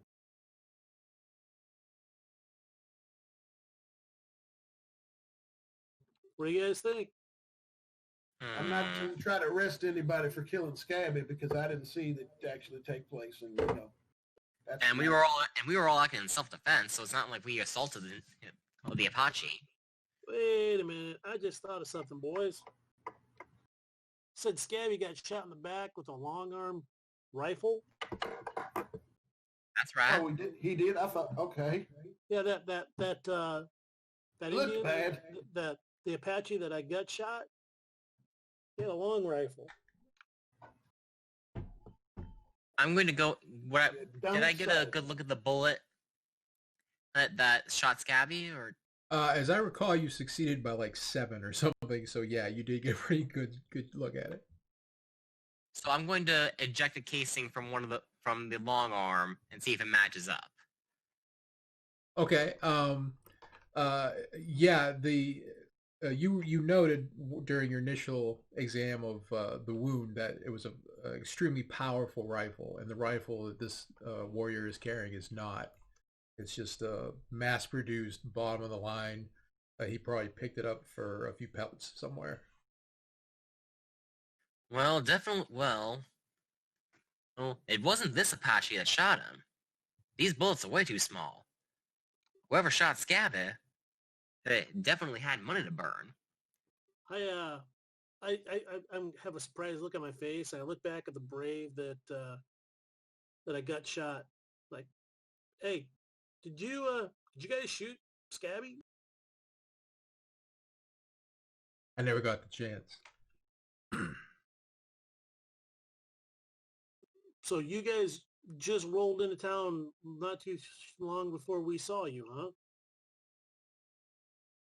We were looking for Scabby. We wanted back what was ours. We wanted to prevent him from telling anyone else. Well, he didn't tell anybody else, that's for sure. Somebody else got to him before you guys did and shot him. Shot him good. Or bad or whatever. Well, at least we know the Apache didn't shoot Scabby. Yeah, but who did? Well, that's good because that's good news because we don't want any trouble with them fellers. Like I said. Well, I say that we all head to bed, seeing it's pretty late. Get up in the morning. I'm thinking maybe we take this this hymnal piece on down to Padre McFadden and ask, see if maybe he knows something about this. Maybe. Couldn't hurt. I seriously got it, but it's just one more thing to check off the list.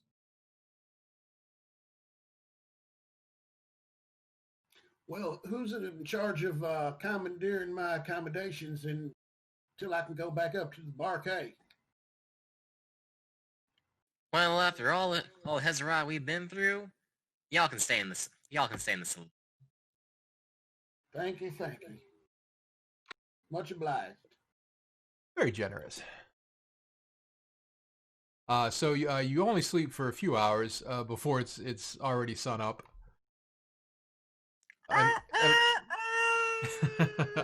Unless you would like, have some eggs and cold beans. Who's got chickens in town? everybody. Isn't there an ordinance? So the plan for today is to head to the St. Francis mission. Is Yep, that and right? as I'm heading out, I'll make sure I'm looking for, like, squirrel or pheasant or whatever, because I usually try and bring a little something in for Padre McFadden whenever I'm through the area. Okay, nice. Are you a cat? I brought you a dead squirrel. Enjoy. No, but something to throw in the pot. So My name is Enrique Monteo. Perfect. Nice. So I assume you're leaving the Braves in town, or are you taking them with you? Well, they're in the cells. So They are they're not- locked in the cells, yeah. So you give them one last look over to make sure they're not gonna, bleed out or anything while you're gone. So they are all set. So the four of you head out. You could, Curly, you could maybe deputize somebody, kind of like keep an eye on these guys. Yeah, that sounds like a great idea. Share the responsibility. Nothing like passing the buck. Right, exactly. Having somebody else to blame makes the medicine go down a little sweeter. Is there anyone particular you would like to deputize, or just literally the first warm body who is unfortunate enough to cross your path? Well, do I know of people in the town who I think might be a good candidate, or should I? I was clearly not one of you three fellers. The Smith has a son who's maybe 15, 16, strapping young lad. Well, does he have what? Well, let's go over and see if he's got a gun. Oh, he definitely got a gun. All right. Well, let's go tell him he's deputized and keep an eye on these guys until we get back. Okay, nice. So it is 1 o'clock. It's actually 10 past 1. So I'm going to truncate just a little bit to get us as close to the end as I can. So you head on down to St. Francis's mission. It's about a day's travel, a little less. It takes you near the fort. The soldiers of the fort just sort of, eye you coldly as you pass, unless you have any reason to interact with them. And then you make it to the mission the next morning. I'm assuming you keep a watch. I'm assuming you're looking for signs of pursuit, that sort of thing. And you don't notice anything out of the ordinary. No one's following you. Nothing's weird. All is calm and good. Nothing but the roosters. Nothing but the roosters. And you find a big fat jackrabbit to bring to the Padre. Oh, that's mighty nice. So you arrive in the morning. You see, as you're riding up, you can see the Padre out front in his brown classic. And him and some of the acolytes are busy fixing a fence. A couple of them are inside cleaning out the inside of the mission. Everything's just dusty and run down, and they're just in the middle of nowhere out here. There's really just nothing here for them, except for doing the Lord's work. So Padre sees you approaching, so he leaves them to finish the fence, and he approaches.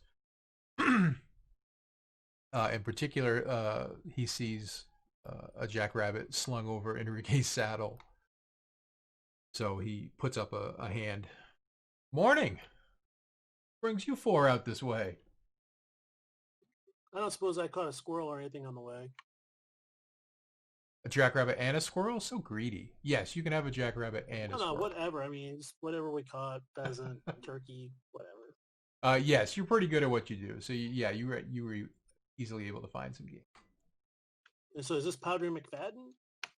It is, yes. Ah, Padre.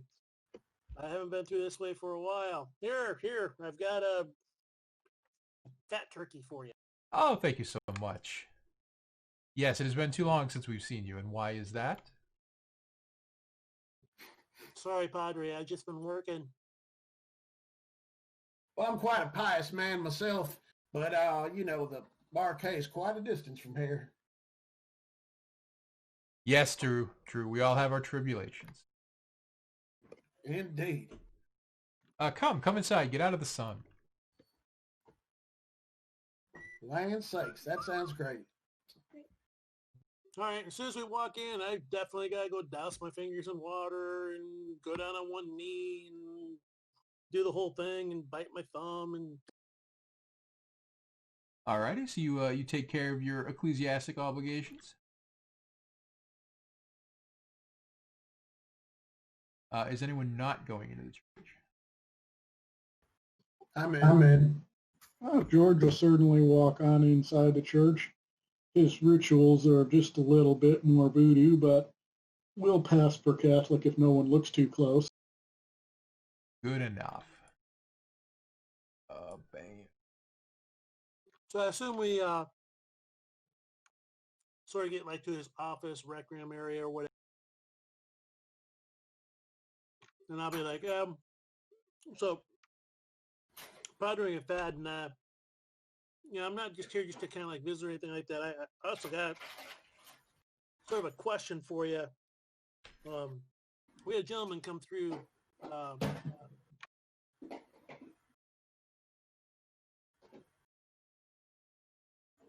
Whatever it's called, I don't remember. Oh, Anyways, Gray Flats. Yeah, Gray Flats. And a man came through, shot in the back, and died. And on his person, he had this what looks like a map, we think, out near the needle. But anyway, we're kind of curious if maybe you knew anything about it. I think he was here, and the reason for it is this map is scribbled on the back of a hymn, and I pointed over towards Josh to show him the map. Hymnal or whatever, the page. Where did you say you got this? Scabby. Feller named Scabby. And what is it a map of exactly? Sorry? What is it a map of exactly? What am I looking at? Josh, Well, I'm you're just the trying to one figure out who's this supposed to came out of one of explain your this. But it seems that that Scabby, he got himself in some trouble. Oh, and he found something of note. He scribbled on a map, had to try and find it on this here biblical verse. I reckon, if I had to guess, I'd say this biblical verse and this map might be related. We talked to some Apache who tried to attack us, and they perked up mighty when he brought up the eye of the needle phrase. Oh, I The see. reason I thought you might know something about it is because, I mean, it looks like it's written on a piece of paper that was ripped out of one of your hymnals. So he turns the page over. He says, "Oh, I see. Oh, yes. That's definitely from one of our hymnals. But the map, I don't know about any of the rest of that." But Padre, wouldn't you say that Josh's explanation conclusion sounds like a feasible one? Being a man of such wisdom as you are. I mean, it's a bit nonsensical, if you ask me honestly, but stranger things have happened. You think we're on a bender? He chuckles. I mean, it wouldn't be the first time. Come on now. stories. If this came out of one of your guys' hymnals, any idea when the last time you saw, Scabby whatever come through? Oh, I haven't seen Gabby down this way in months. Oh, I just saw the message for Detect Lies. Who's rolling? Oh, it's all good. You are. It's for you. I'm sorry, I was looking at another screen. No, I whispered it. He's the only one that can say it. Oh, okay. As being all sneaky. I wouldn't have seen anyway, though, so let me find out. Where are you guys? I keep turning my mic on and off because I think this kid's going to leave the room and she comes back every few. I could close that. Now, is there a map of where we are right? St. Francis Mission? Okay. Got it. Sorry. Okay, now what am I allowed to use this for, please?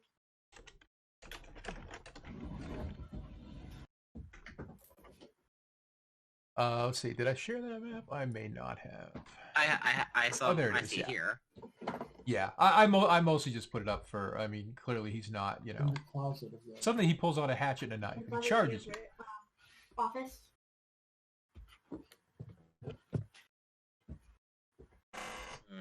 I wish I could. I wish I could help more, fellas. Just doesn't mean anything to me. Oh crap! I didn't realize that St. Francis was so far from Gray Flats. I was thinking of Fort Grant, not Gray Flats. Oh boy. Oh, yeah, it's a bit of a haul, but it only takes a couple minutes to say. So a day passes. Well, we appreciate your service, sir. Thanks. I reckon we'll be on our way. I hope to see you again soon. Seems odd there, Preacher Man, that you'd have a page from your hymn book kept for so long. Well, the Lord does indeed work in mysterious ways. Perhaps Scabby was more of a devout man than any of us suspected. I'll be. Yeah, I was gonna say that just seemed. I'm not saying this out loud, but I mean out of character. I'm just like, yeah, Scabby, disgusting old Scabby, kept a piece of paper on his person for several months without using it to wipe his butt out in the middle of the forest. Okay. Some crazy times. If you say so. I mean, there were some pages left in his Bible. I don't like to think about Scabby's undergarments.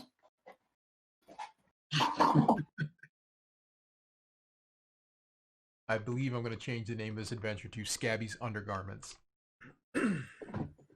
Maybe his face ain't the only places you got them scabs.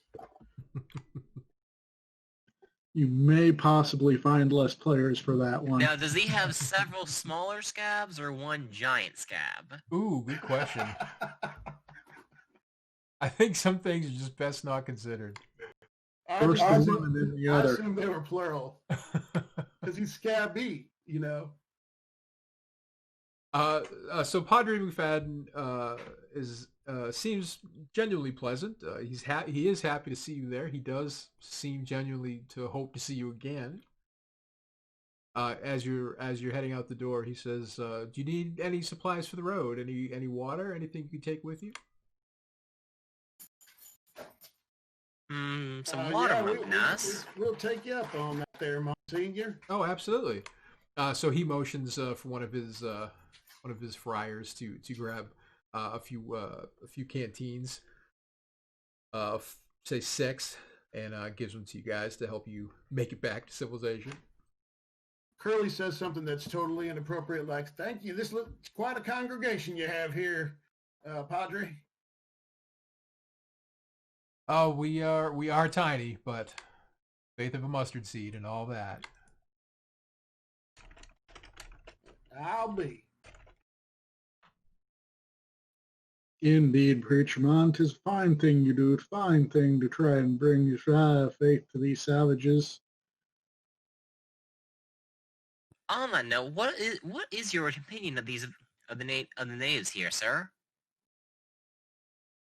Oh, well, we don't really have much dealings with them. They sort of stay where they are, and we stay where we are. Yes, because Padre, my opinion is the best thing to do is to not get killed by him. Wouldn't you agree? Oh, I would absolutely agree. See, fellas? I say, I take a quick look around. I'm like, Padre, things actually look quite a bit nicer around here than the last time I was through here. Have you had like a growth in the congregation? Oh, not a growth so much as just the faithful reaching deep. They understand our precarious nature out here. They do try to be generous as best they can. Certainly. Scabby had a growth. Poor Scabby. Oh, Mom, makes the soul wonder if anyone in particular has been generous of late. He seems visibly shaken when you say that. He Yeah, doesn't. out of character, I'm going Sure. to point out that he definitely knows something more than he's telling us I missed something. in regards What? to in regards to the Bible verse and the connect. Well, George, was it George? Dang blank. Indeed, sir. Yeah, he was confronted with a fairly innocuous remark of, I wonder if one person has been more generous than any others. And Padre McFadden didn't really seem to know how to react to that. He seems awkward. He doesn't know how to deal with it. I'm not That sure was what you a mean mite exactly. suspicious.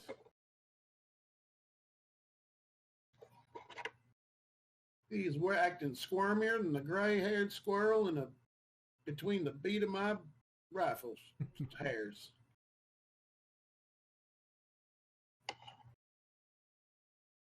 Well, I reckon we don't want to take up much of your time, sir. We're No, getting ready we- for service and all. We spent too long on this goodbye. I guess. Farewell. Good luck on the road. Oh, there, preacher man. I wouldn't mind to hear if you have any other tales to tell. Why don't you tell us a short sermon before we go on our way?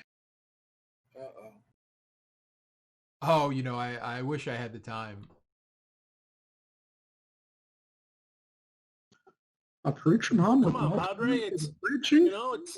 you'd probably don't I- have that many individuals come in and just ask to hear the Lord's word. Give us something for the road. Well, I suppose if it's a sermon instead of just a really, really long goodbye, then it would be appropriate to stick around. Well, you see, I'm preparing for the next service, which is in just a few moments. So you're welcome to stay. But I'm afraid I don't have time for a private sermon just yet. Maybe after. We can stick around, can't we, guys? No, I guess so. I certainly Hopefully we can stick around long enough for Constable White to get better. Okay, how far off the railroad are we right now? The railroad is about 2 or 3 days from where you are. It's way up by Tombstone.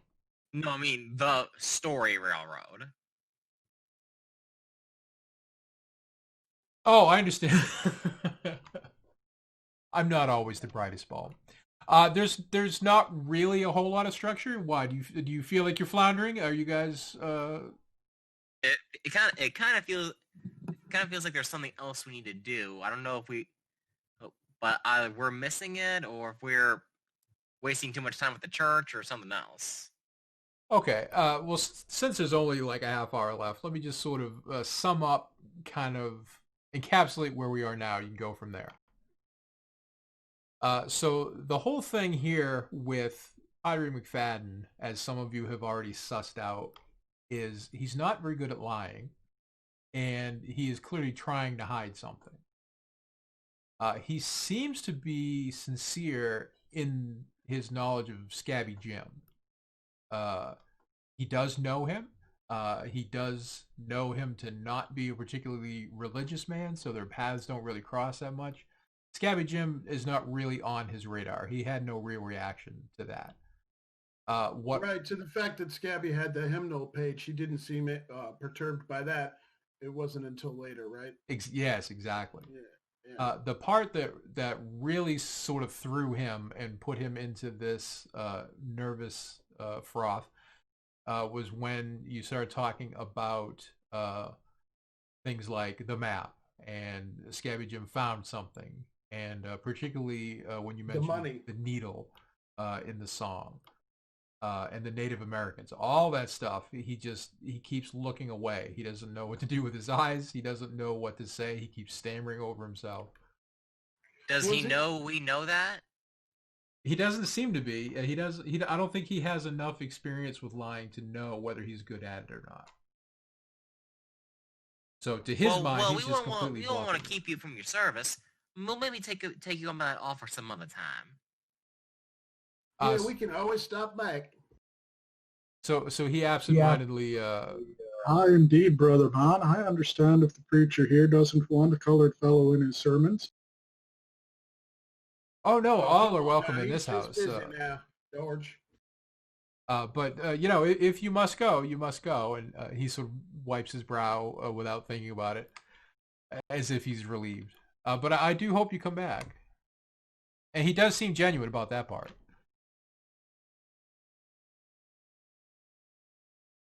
All right. I don't know if that helps at all. If that just confuses you more. No, This is pretty good.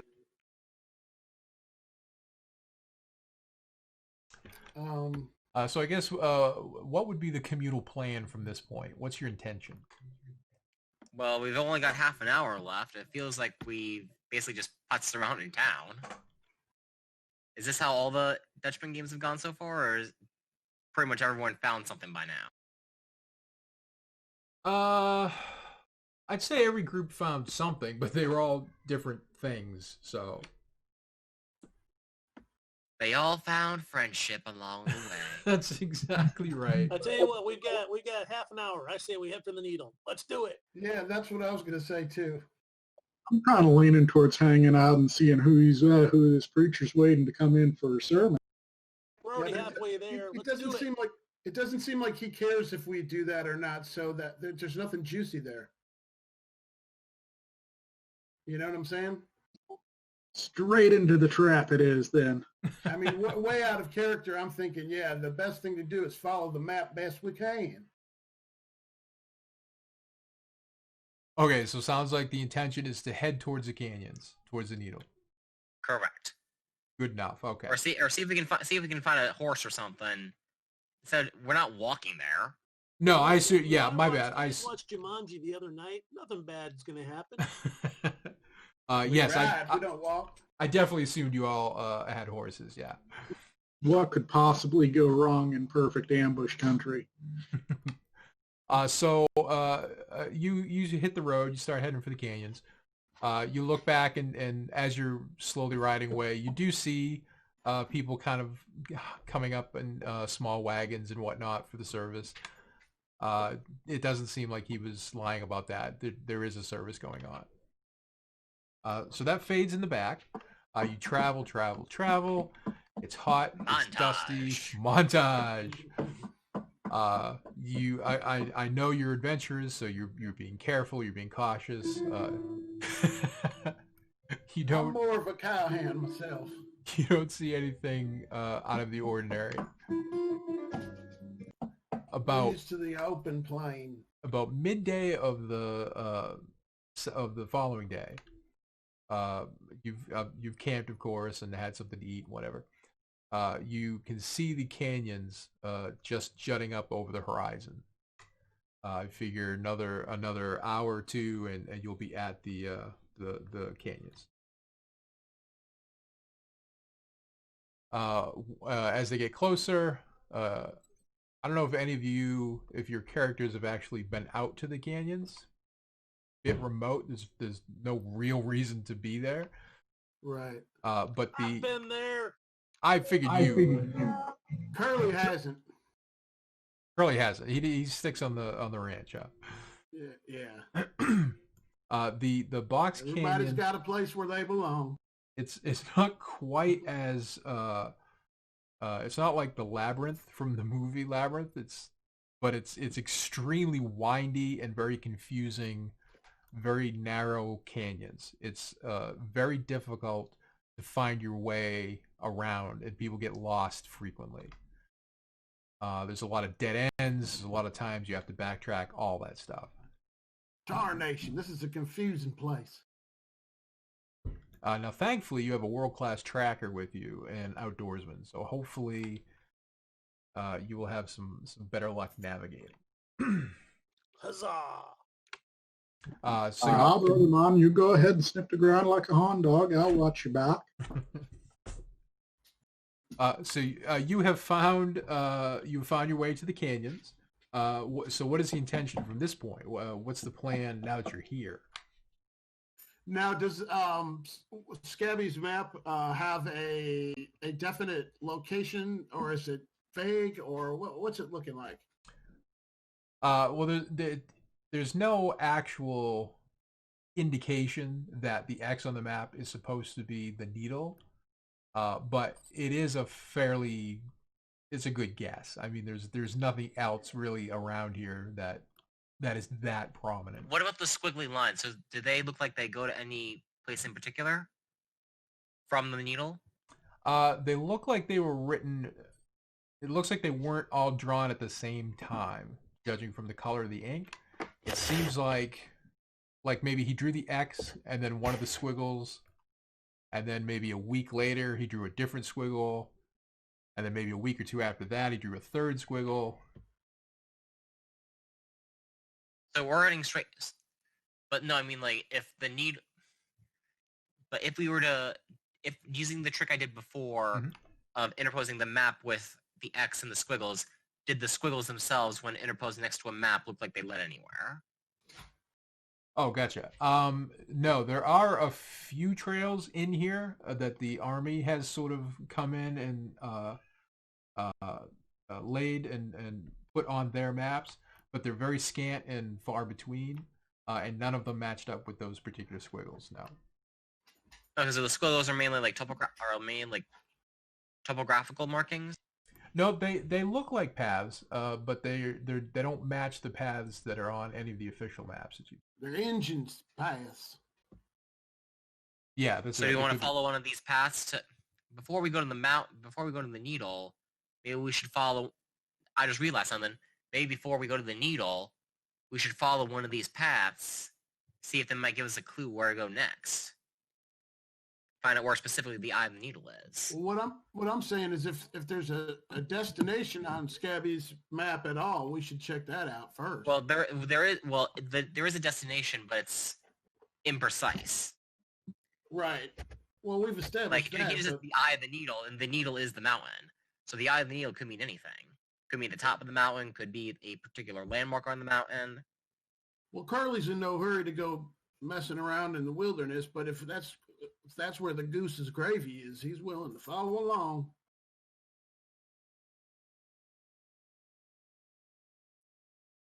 So I think we should go to following one of the trail. I think we should go to the closest trail there is. Okay. That's on the map. Okay.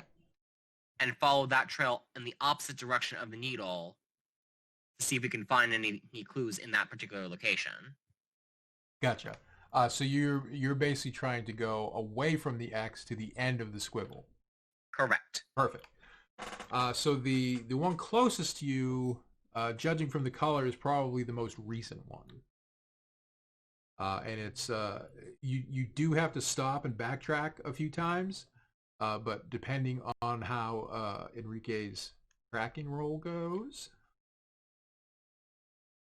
we'll see how you guys do. He just tracks us right off a cliff. Wile E. Coyote style. Natural 18. Damn.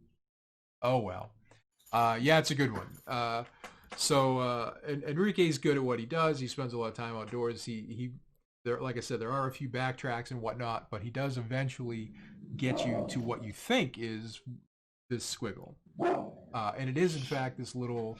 Okay, that's an actual dog. I thought they were a coyote sound. Yeah, I'm sorry. That's me. How do I turn on the tap to talk on Discord? It's a setting you go in for your actual microphone, I think. Yeah, hang on one second. You go to user settings.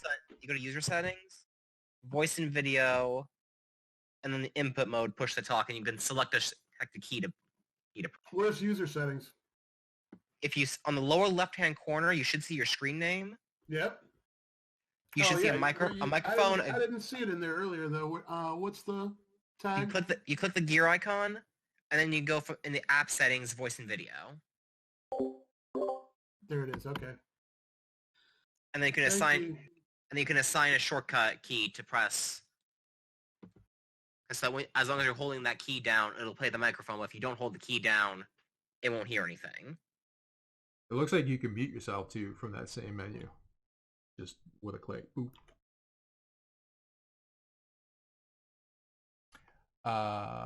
So yes, you do not get attacked by a pack of coyotes. So you follow this squiggly line, and it does in fact seem like a path, although it's not a straight path like it was manufactured. It seems more almost like a game trail. It sort of winds according to the way the topography of the land goes. And suddenly, everyone needs to give. So y'all can't hear me now, right? We can hear you. Yes, sir. Now, if you have push to talk on, you have to press and hold whatever button you assign. Where is?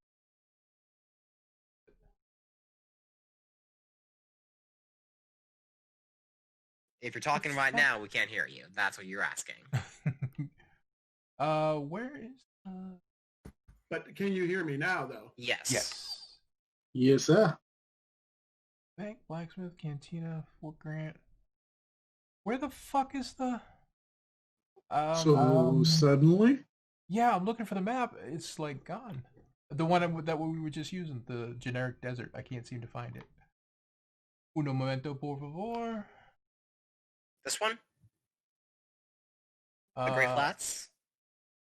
No, the one that I was using for the town street that had the cactus, the bushes and the boulders on it. It just somehow completely leaked out of the list, and now I don't know what to use instead. That is most unfortunate.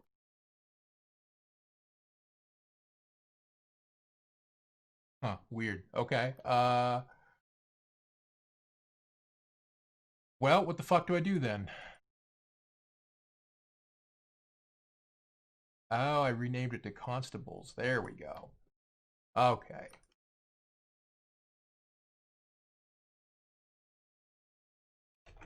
We're gonna have to fight the tumbleweeds now. You have to fight them boulders.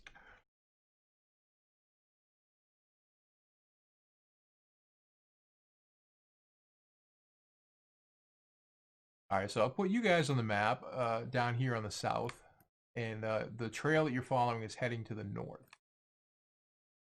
So you can put yourselves in some kind of marching order-ish. And it's a bit narrow.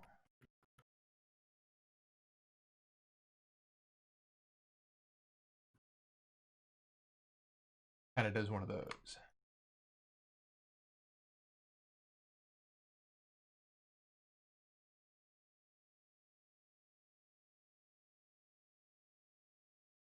All right, that where everybody wants to be? Sure, I'll go first. Everybody make a perception roll, please. And throw it in the tower if you can.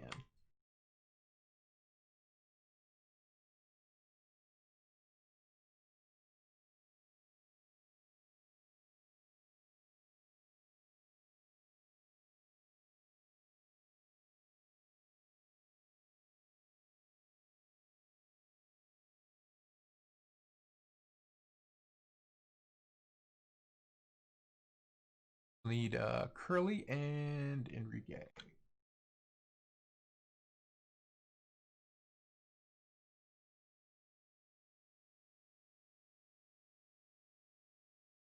Curly, are you there? Enrique? There we go. Apparently, I'm hitting the wrong button. What did you need? Perception check. Can Perfect. you guys hear me right now? Perception. Yes. Yes, we can. Yeah.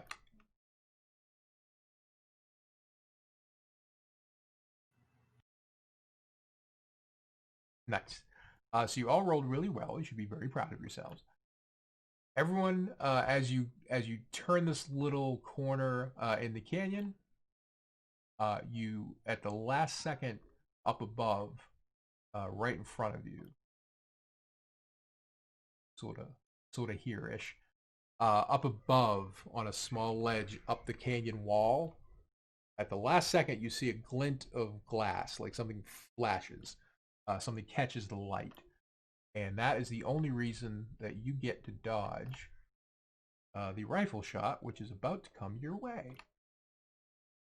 So, George, I would get a dodge ready if I were you. Do we all dodge? No, right now, George is the only one being shot. At. Sorry, George, not shot. Shot at. Dodge is under abilities too. Yep, it's also on your combat tab. How do I make it so I stop putting B's in the chat box when I press into it? That's probably your push to talk key. Yeah, I don't know. I just not have focus on the chat box, I think.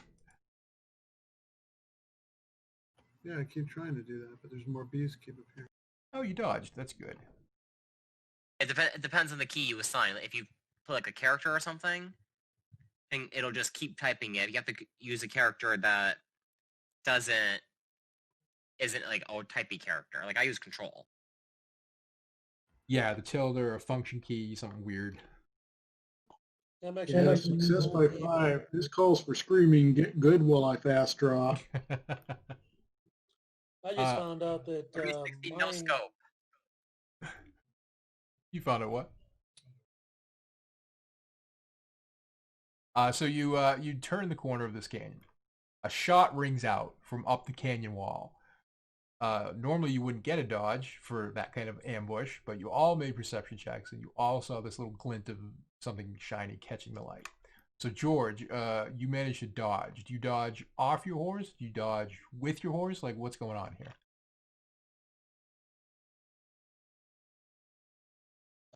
Oh, we're gonna say I dodged with the horse and. Okay.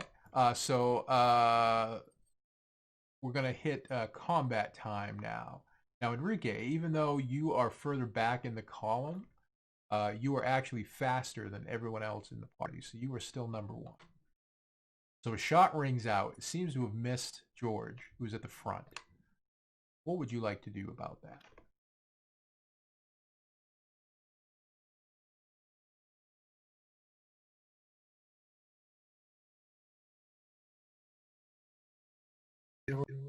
Who we asking? Enrique. Oh, sorry about that.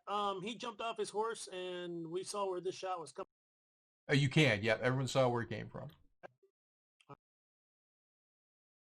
And this time, by the way, those rocks and bushes are there. Okay, good, cool. So Enrique, you're on foot right next to your horse, but that doesn't use your full moves. You still get to do something if you'd like.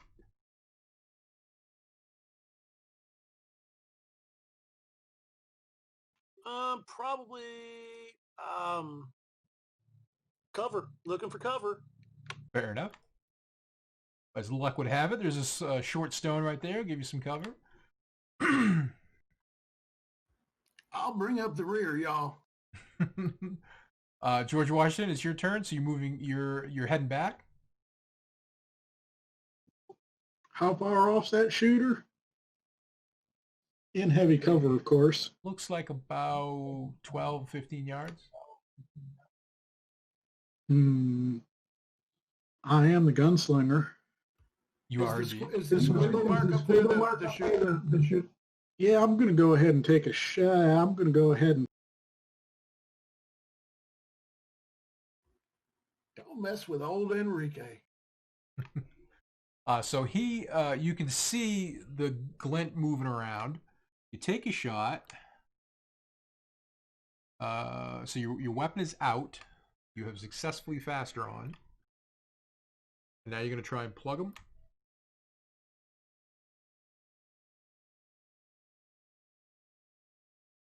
Yep.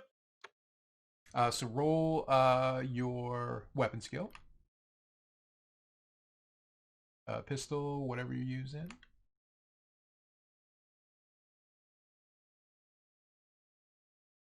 Good Lord. Okay. Well, He is the gunslinger. he is the gunslinger. So fast trigger, it means 3 shots. So basically, bop, bop, bop. You're pulling the trigger. You made it by so much that all 3 of those hits would normally hit. So he would have to dodge well enough to dodge all 3 hits. Now, here's the kicker for him. Because you rolled a critical success, he doesn't even get to dodge. They just automatically hit. So you can roll damage 3 times. So critical doesn't mean max damage, or does critical just mean they don't get a chance to defend? It always means they can't defend, and then at least one of the injuries will get a roll on the crit roll table, which should be up above there. So I rolled an 8 for the crit, and that's max normal damage plus 1. So you're right, my bad. It turns out you don't even have to roll that. So each of those bullets would be doing 19 points of piercing damage. That's a total of 57 points. And much like you guys, he has about 14 hit points. So you've instantly put him from positive 14 to what, negative 30 something? He exploded. So basically, this guy's feeling all cocky. He's behind this thing. He's got his little sniper's nest. He opens up when you come around. George Washington jumps off his horse and just lights him up. All 3 shots hit right across his forehead, completely blow his dome off, and he just slumps down behind the boulder. Insta kill. That'll help with legend. Remind me not to get on your bad side, George. Good job, George. And the shots echo. Brother mine, God was on our side today. And everything kind of goes quiet. And then you realize it's just the 4 of you and the horses again. Hey guys, I'm gonna go up there and check that guy out. Check out his position. If you want to just hang back and cover me, I'd appreciate it. I'll follow a few steps behind him as watch for any trouble. All right, No, I'm gonna be making my way that direction. I'll cover the position. Okay, cool. I'll draw my pistol. So you can rush up. Give me a climbing roll to get up the cliff face. Yeah, would that be like survival? Do you not have a climbing skill specifically? I don't think so. Okay, then yeah, a scout would be fine too. Well, Oh, except you're not. survival's higher than scout, so you tell me what you want. Let's put it in the middle. Say 14. I will just roll 14 then. There you go. I'm sorry, where are you trying to climb? How about an 8? An 8 will do. He is trying to get. That's only 600. The sniper was up the cliff about halfway in this little hidey hole. So he's climbing up the wall to get to the ledge where the shooter was. Yeah, I guess we're going to watch from the ground claw nearby. Make sure there ain't another sniper on the other side. And just find whatever's left of him. So fair enough, you do scramble up there. And sure enough, he is completely bloodily dead.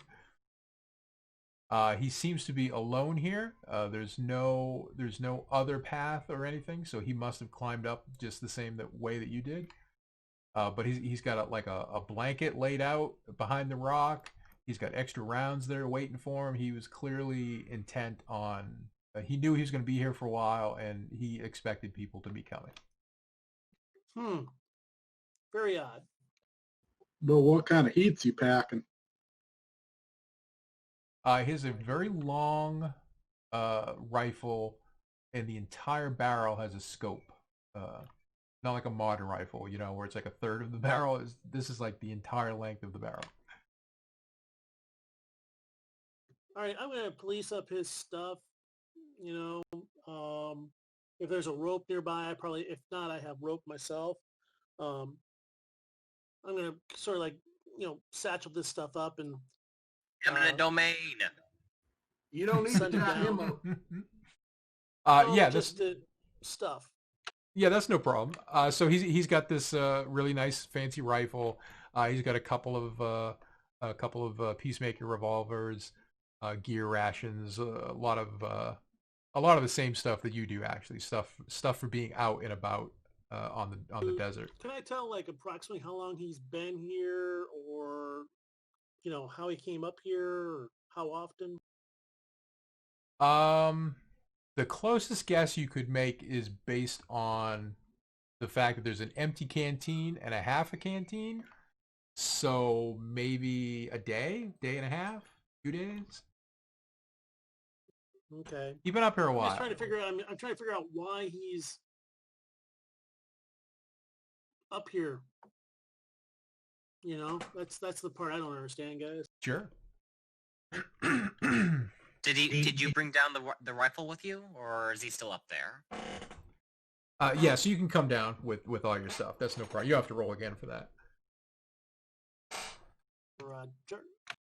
Does the rifle he's holding look like to be the one that killed Scabby? Without a doubt. You don't even have to roll. Man, that's a mighty fine piece there. It is indeed. Well, I'll be. Yeah, I'll be using that for squirrel hunting. Thank you, boys. Well, now we know who killed Scabby. Yeah, it looks like that Did he guy's look been like- up there for about a day. Did he look like he had anything on him that would tell us who he was? Not that I could find.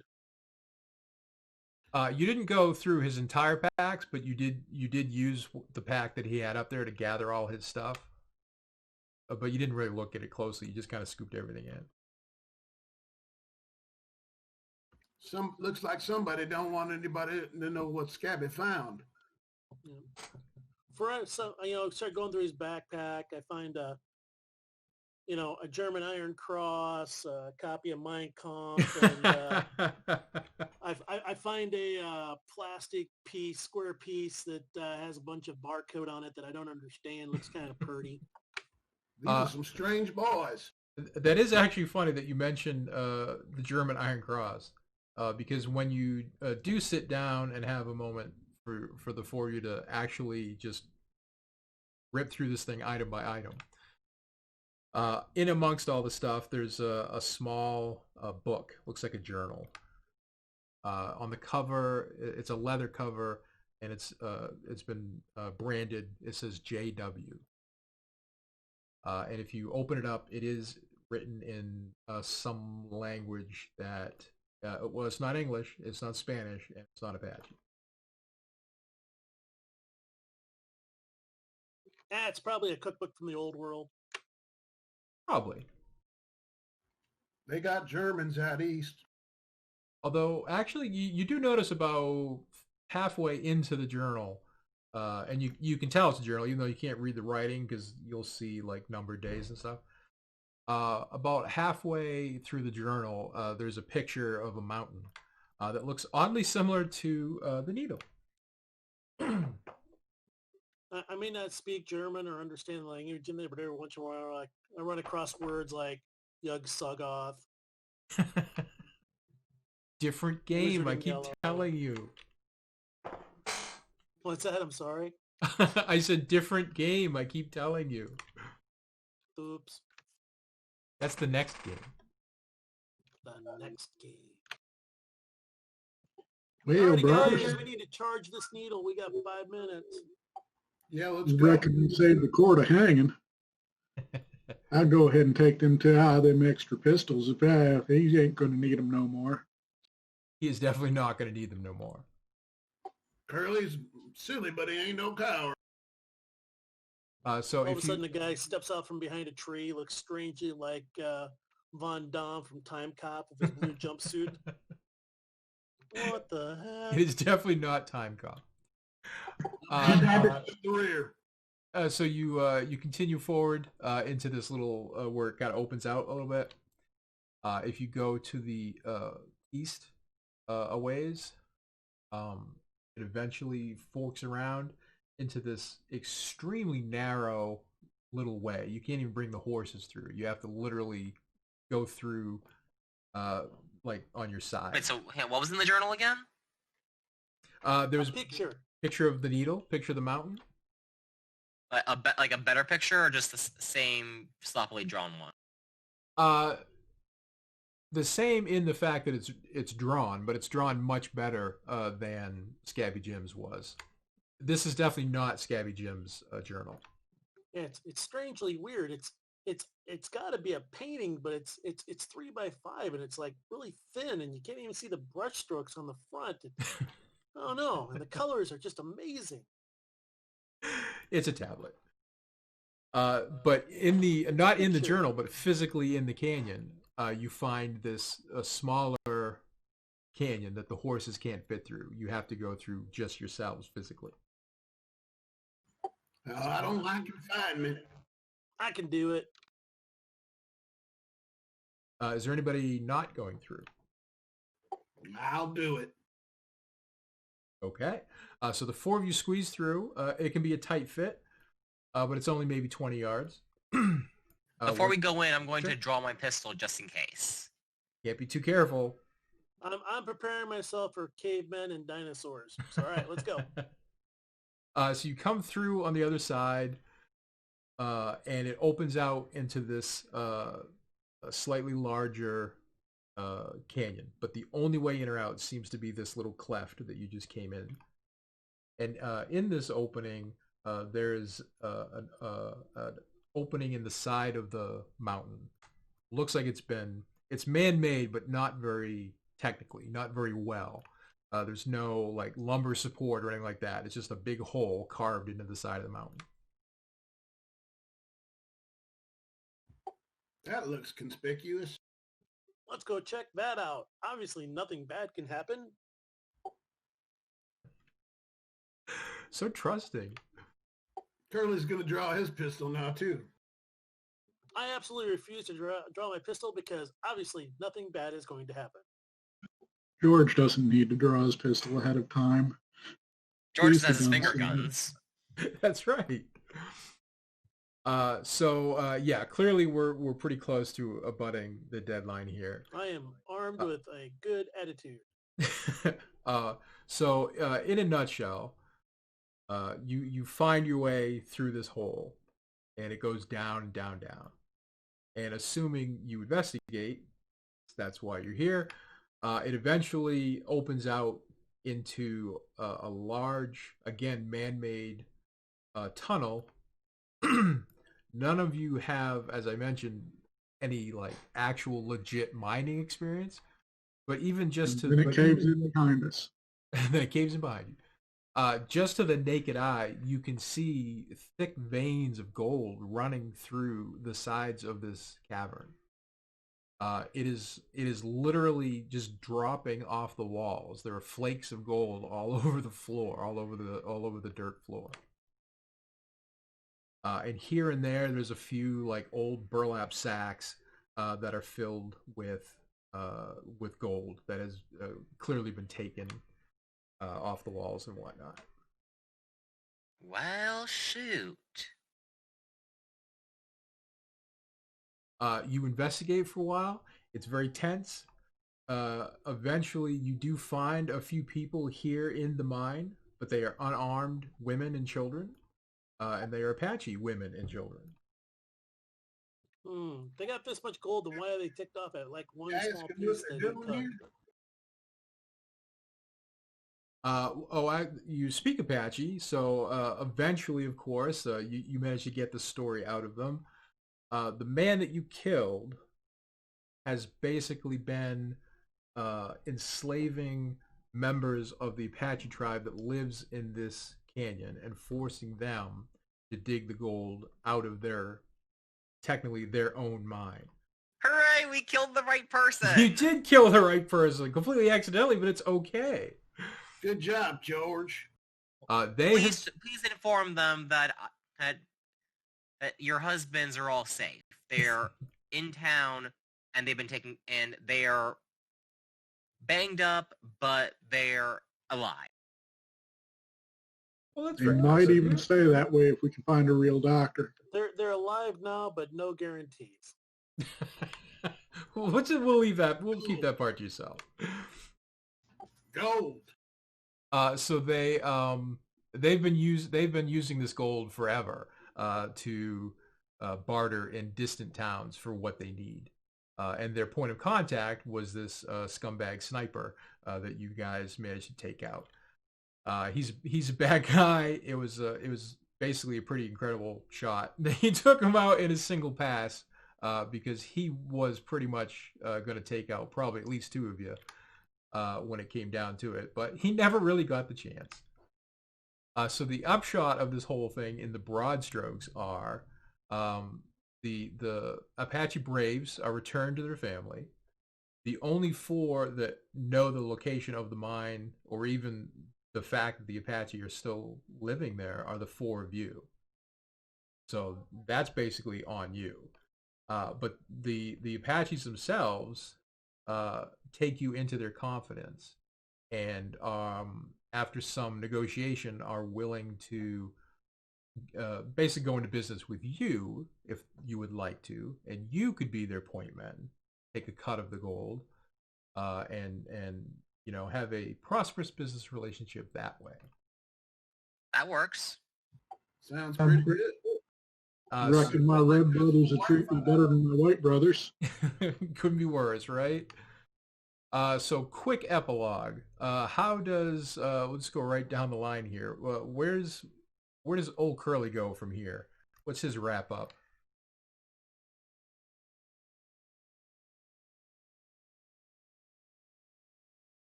Curly, you with us? Oh, I'm sorry. No, babe. My wrap up would be that we urge everybody else that we keep this a secret from Constable White and set up our own operation.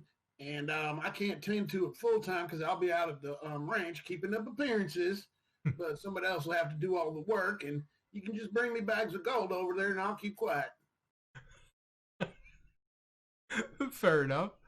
George Washington, how do these events impact you? Hell, I figure George Washington will settle right in with the tribe, make find himself a nice squaw, and be much better treated than he would be working for white men out here. Oh, even better. Yeah, absolutely. Happy ending for George. Joshua. Joshua's gonna use the gold he earned to pay off the debts he owes for the saloon, and while not making it any bigger, he's going to make it a better place and let the Apache know that they're welcome to come and stay. Hey, if they ever decide to come to town, that they have a safe place there. Nice. I like it. How about you, Enrique? Enrique is going to. You have to do. He's not really sure what he's gonna do Enrique for money, Roches Esteban Jesus Chilupa and the Sanchez is going to. Hold on, Blah, hold blah, on. blah, blah, blah. Whoop, wrong one. Here we go. Hold on.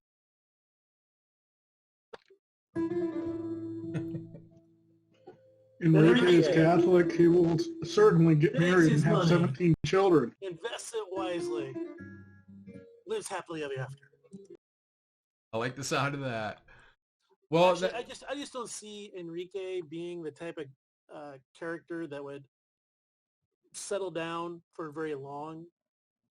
You know, he's sort of like a wilderness guy. yeah, actually, I can see that. Most of the other Enriques have done similar and refused to be tied down by the man. Yeah, that's kind of the impression I got. I mean, I can see him, you know, taking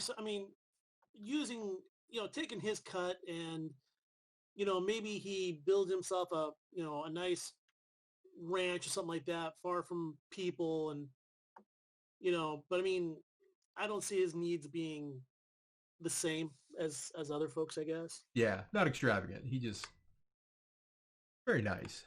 Well, I hope you guys had a He good sets up a time. cattle ranch. He moves a bunch of stuff to and from Kansas City and Chicago, makes billions. Curly's one of those older people who will bury all the money and keep it a secret and never spend any of it and die, and it'll just stay there forever. Oh, or even better, and he turns around and he buys all Yellowstone. So There you go. Suck it, Teddy. I'll just say that's exactly the opposite of how my end of session criticals usually go.